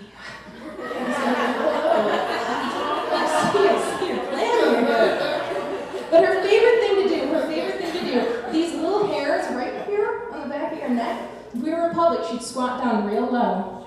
she'd grab those hairs and she'd say, I swear to Christ, Elizabeth, if you don't knock it off, I'm gonna break your kneecaps when you do that. It wasn't until high school I even knew what the fuck a 2x4 was. You just keep it up, I'm gonna take away Christmas, I know Jesus. Bless her. My dad, though, somebody was up here earlier talking about the dad yell, right? My dad had a yell that could just dissolve me into tears, and I got it all the time. And I would run from the room crying, lock myself in my room. But he was unable to string together the words, I am and sorry. So we had this complete other dance we'd do. I'd be in the living room afterwards, and I'd see him pop in the doorway in the corner of my eye. I didn't look at him. That bastard, I wasn't gonna look at him. He would come in, sit down quietly next to me, reach into his pocket, put on the coffee table a king-size Snickers bar, and he would just slide it until it was right in front of me. And I would just reach forward and grab it and pull it in, and he would nod, and he'd get up and walk out. And that's father-daughter conflict resolution. It's also where I learned how to eat my feelings. He tried so hard. He one time knocked on my bedroom door, and I opened the door and said, what's up? He's like, I got something. I'm like, okay, what is it? What is it? It's like behind his back. I was like, what is it? And he pulls out a black fanny pack with neon zippers. And if you're from the 80s or 90s, this shit was gold. And I'm like, oh, Daddy, what did I deserve? What did I do? This is the thank you, God. And he goes, yeah, I figured you could strap it on and go walking. Which, as he pointed out, was a great weight loss activity. Douchebag. He tried. He did the best he could. But is anybody here religious? Thank God. Because this is going to be offensive. So, oh, you are? Are you Catholic? Oh, shit. Okay. I was also raised Catholic. My parents were also pretty Catholic. They tried to prepare us for childhood major Catholic milestones, but my only milestone I was worried about was being able to go from ordering a Happy Meal to the full Big Mac combo. And the only reason I agreed to communion was to get a snack halfway through Mass. Jesus Christ, you taste amazing. You get stuck right on the roof of your mouth. And then there's the blood of Christ. And Catholics, we don't do grape juice. Like, you're 8, you're drinking the wine. You are drinking the wine. It's terrifying. It's like one of those shows on FX, American Horror Story, The Blood of Christ. And I was the only Catholic church in town, so there was a shit ton of people there. And the way that they did it is that there was 2 volunteers standing in front of the church holding golden goblets full of Christ's blood. And you would line up in front of one of them, sip the blood, and then they'd wipe the rim with a holy cloth. Here's a little Christ blood for you and also some meningitis. It made for some really interesting holiday parties, though, me not knowing that it was actually wine and not Christ's blood. Well, that's just Aunt Carol sipping on the Christ blood. She didn't have too much of his body first, so you know what happens to her. To make matters worse, I wasn't just fat, I was also a budding lesbian. I learned really quickly that chocolate chip muffins were not my only kind of muffin I like to eat. Give it a minute if you didn't get it. Okay. If you didn't get it, ask me after, I'll explain it to you. And I tried to come out to my mom. I first tried to come out to my mom when I was 11, and I said, Mom, I think I'm gay. And she said, oh, Elizabeth, you don't know what being gay means. I'm pretty sure Ashley in 3rd grade music helped me figure that out real quick. I tried again when I was 13. Mom, I think I'm gay. Oh, you don't know what sexuality is. I'm pretty sure the stack of 1970s Playboys under my bed that I stole from Dad. I'm pretty sure I do have a good idea of what sexuality is. And then at 15, I finally had my first girlfriend. And so when she broke up with me, I was crying in the living room, and my mom comes home from work, lights up a cigarette, takes the longest drag ever, and goes, what's wrong? I was like, Emily, wrong with me. And she is so fucking flabbergasted. She puts her cigarette down and goes, are you trying to tell me you're gay? I go to my room, I slam the door. She comes up a few minutes later, still smoking the cigarette, sits down on my bed and says, I need a redo. Redo a redo. Oh, you're gay. She then proceeds to tell me that she's concerned that she's not going to be able to have grandchildren for me. And I start to explain, oh, there's other ways, including adoption. Oh my God, can you get me a little black boy? I was like, I'm 15. She goes, ooh, or an Asian girl. I'm like, Mom, what's your fascination with this? Too many goddamn white people in this town. And now that I live here, I totally get it. Thank you. Being from New York, my gaydar was on point. Totally on point. I was great at it. I prided myself in it. And then I moved here. And what I look for in a lesbian is a dyke haircut, short fingernails, and a general angry disposition about herself. But here, that was 75% of the women that I met. And I'm going to be honest, see, I'm not even reading these, I'm just turning them. They make me feel so much better. Then, I also I love you guys. I've been here for 7 years. I really do. I love you guys, but you're a little judgy. A little pretentious, just a scotch. I was going to take my wife out to Italian, and my coworker's like, where are you going? And I was like, the Olive Garden.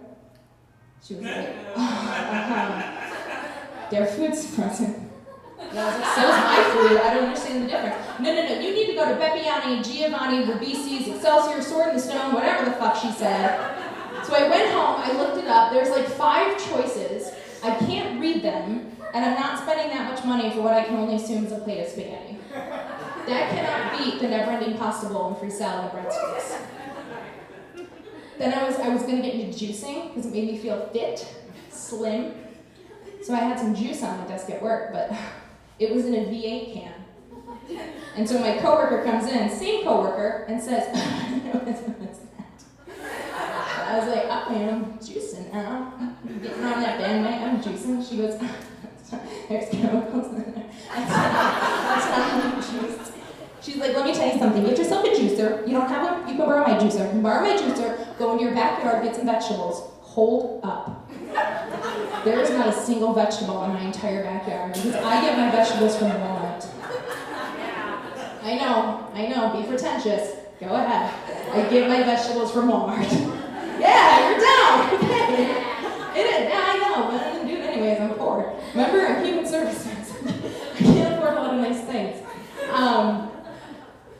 And I do. I shop at Walmart.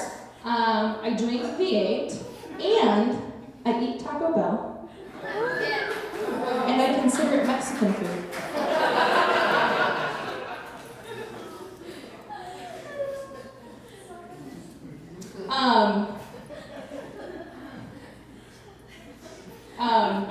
Someone asked me one time if the stories I told on stage were real or if they were lies. And they're real, trust me. I'll bring my parents sometime, they're real. But I was thinking about it, and I think we very much are a lying culture. We lie about everything. Oh, your baby's so cute. Oh, you look great in that size 8, girl. You don't need to go up to a 10, that looks great on you. Best orgasm ever. Although, to be fair, I'm a lesbian, so I've never had a fake an orgasm because we know what we're doing. Thank you.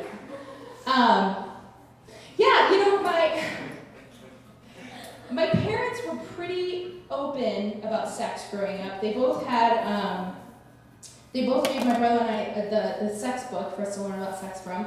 And my mom was a wealth of information, and she had no filter. And she would always she wanted to try and have like this sex talk with me when I was like 16, just talking about like the birds and the bees and how to be careful. And she starts it out with, okay, Elizabeth, when a man and a woman, no. When a woman and a woman, can I say that? 2 gay ladies, can I say that? Yeah, Mom, you can say that. Okay, so 2 gay ladies, I can't do this. I can't do this. Listen, I'm not a lesbian. I have the haircut. And sure, I can find a lady attractive. Audrey Hepburn, she's pretty. She's pretty. She's real pretty. No, if it wasn't for your father. No, absolutely no. Go ask your cousin. She has the same haircut as me. You go do that. And sex is kind of a religious experience, I think. I think sex can be really hard to learn, but I think lesbian sex is like a religious experience, you know? You walk into the temple, you drop to your knees. You want to guess the next one? You speak in tongue. Again, I'll explain it later if you need me to. But learning how to have sex is super hard. I dabbled in heterosexual sex for like a hot minute in college. Tried out for the teen, didn't make it. Something about not knowing what to do once I got the balls in my hand. And trying to figure out lesbian sex, oh my God, that was so hard. Because none of your friends talk about it. You don't see it anywhere, nobody talks about it, you don't read it anywhere. The first time I was gonna have lesbian sex, I felt like I was trying to jump into a game of double dutch. No, nope, not yet. Nope, is it, no, not yet. Got it. Fuck, what do I do with my hands? My first girlfriend, bless her heart, she had to talk me through sex, I don't even know how many times. Couldn't figure out what to do with my hands, so she tried to talk me through it. It sounded more like somebody trying to teach me how to parallel park. Okay, pull in. That's right. Yep, go to the left, crank it to the left, back, no! Crank it to, go right, go forward, go right, and crank left. And crank left. You know what, fuck it, I'm just gonna do this myself, get out.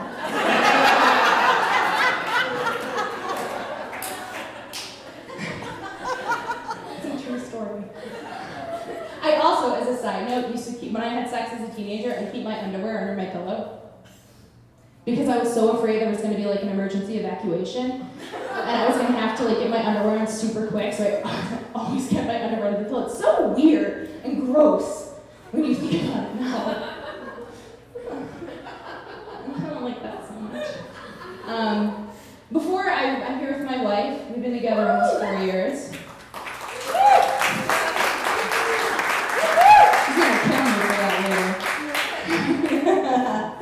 But before I met her, I was trying to date. I was trying to meet people.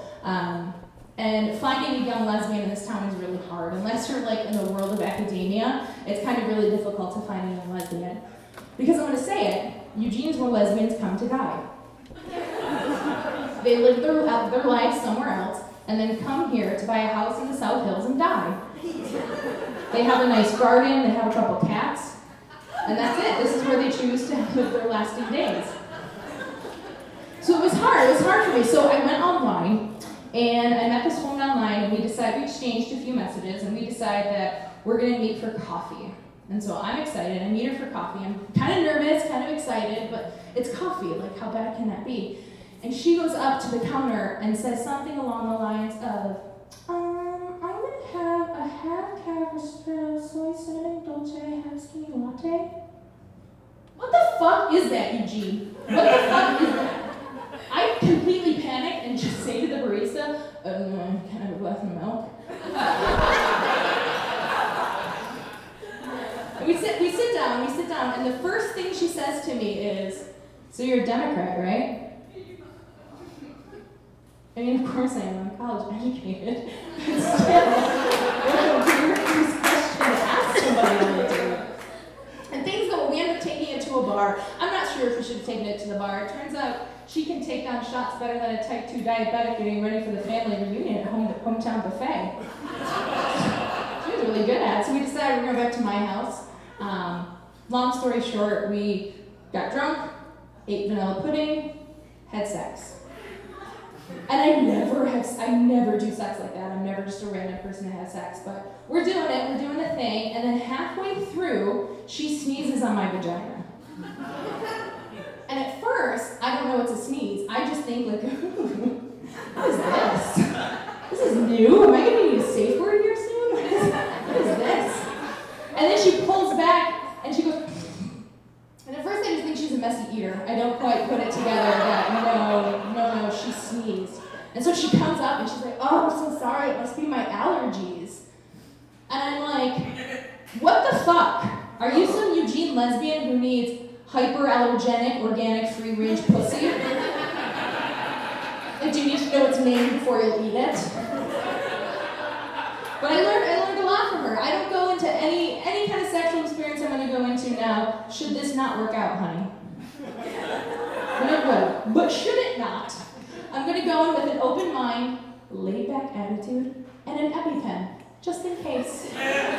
Thank you guys.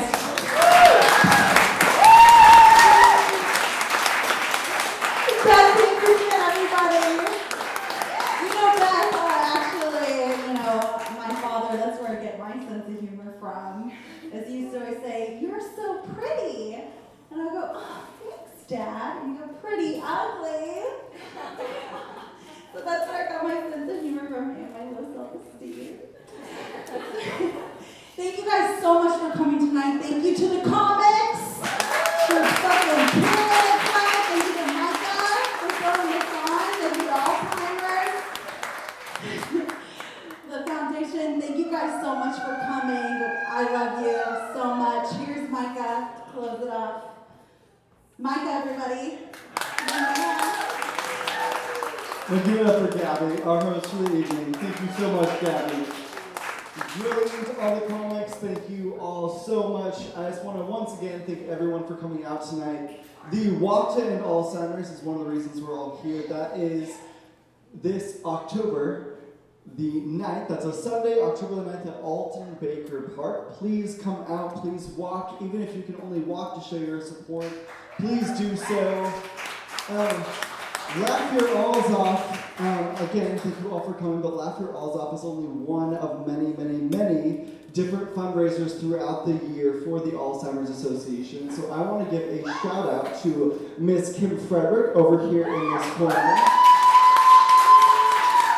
So Kim is the Administrator and Executive Director of Chateau Gardens Memory Care here in town. And she is hosting our next big event, which is going to be the Unforgettable Voice, Eugene's first ever talent scout for that Eugene vocal sensation. So it is going to be, I believe, this September 15th at 6 p.m. at Max in downtown. We are looking for live auditions from 6 to 10 p.m. There is going to be a round of judges if you make it through to the next round.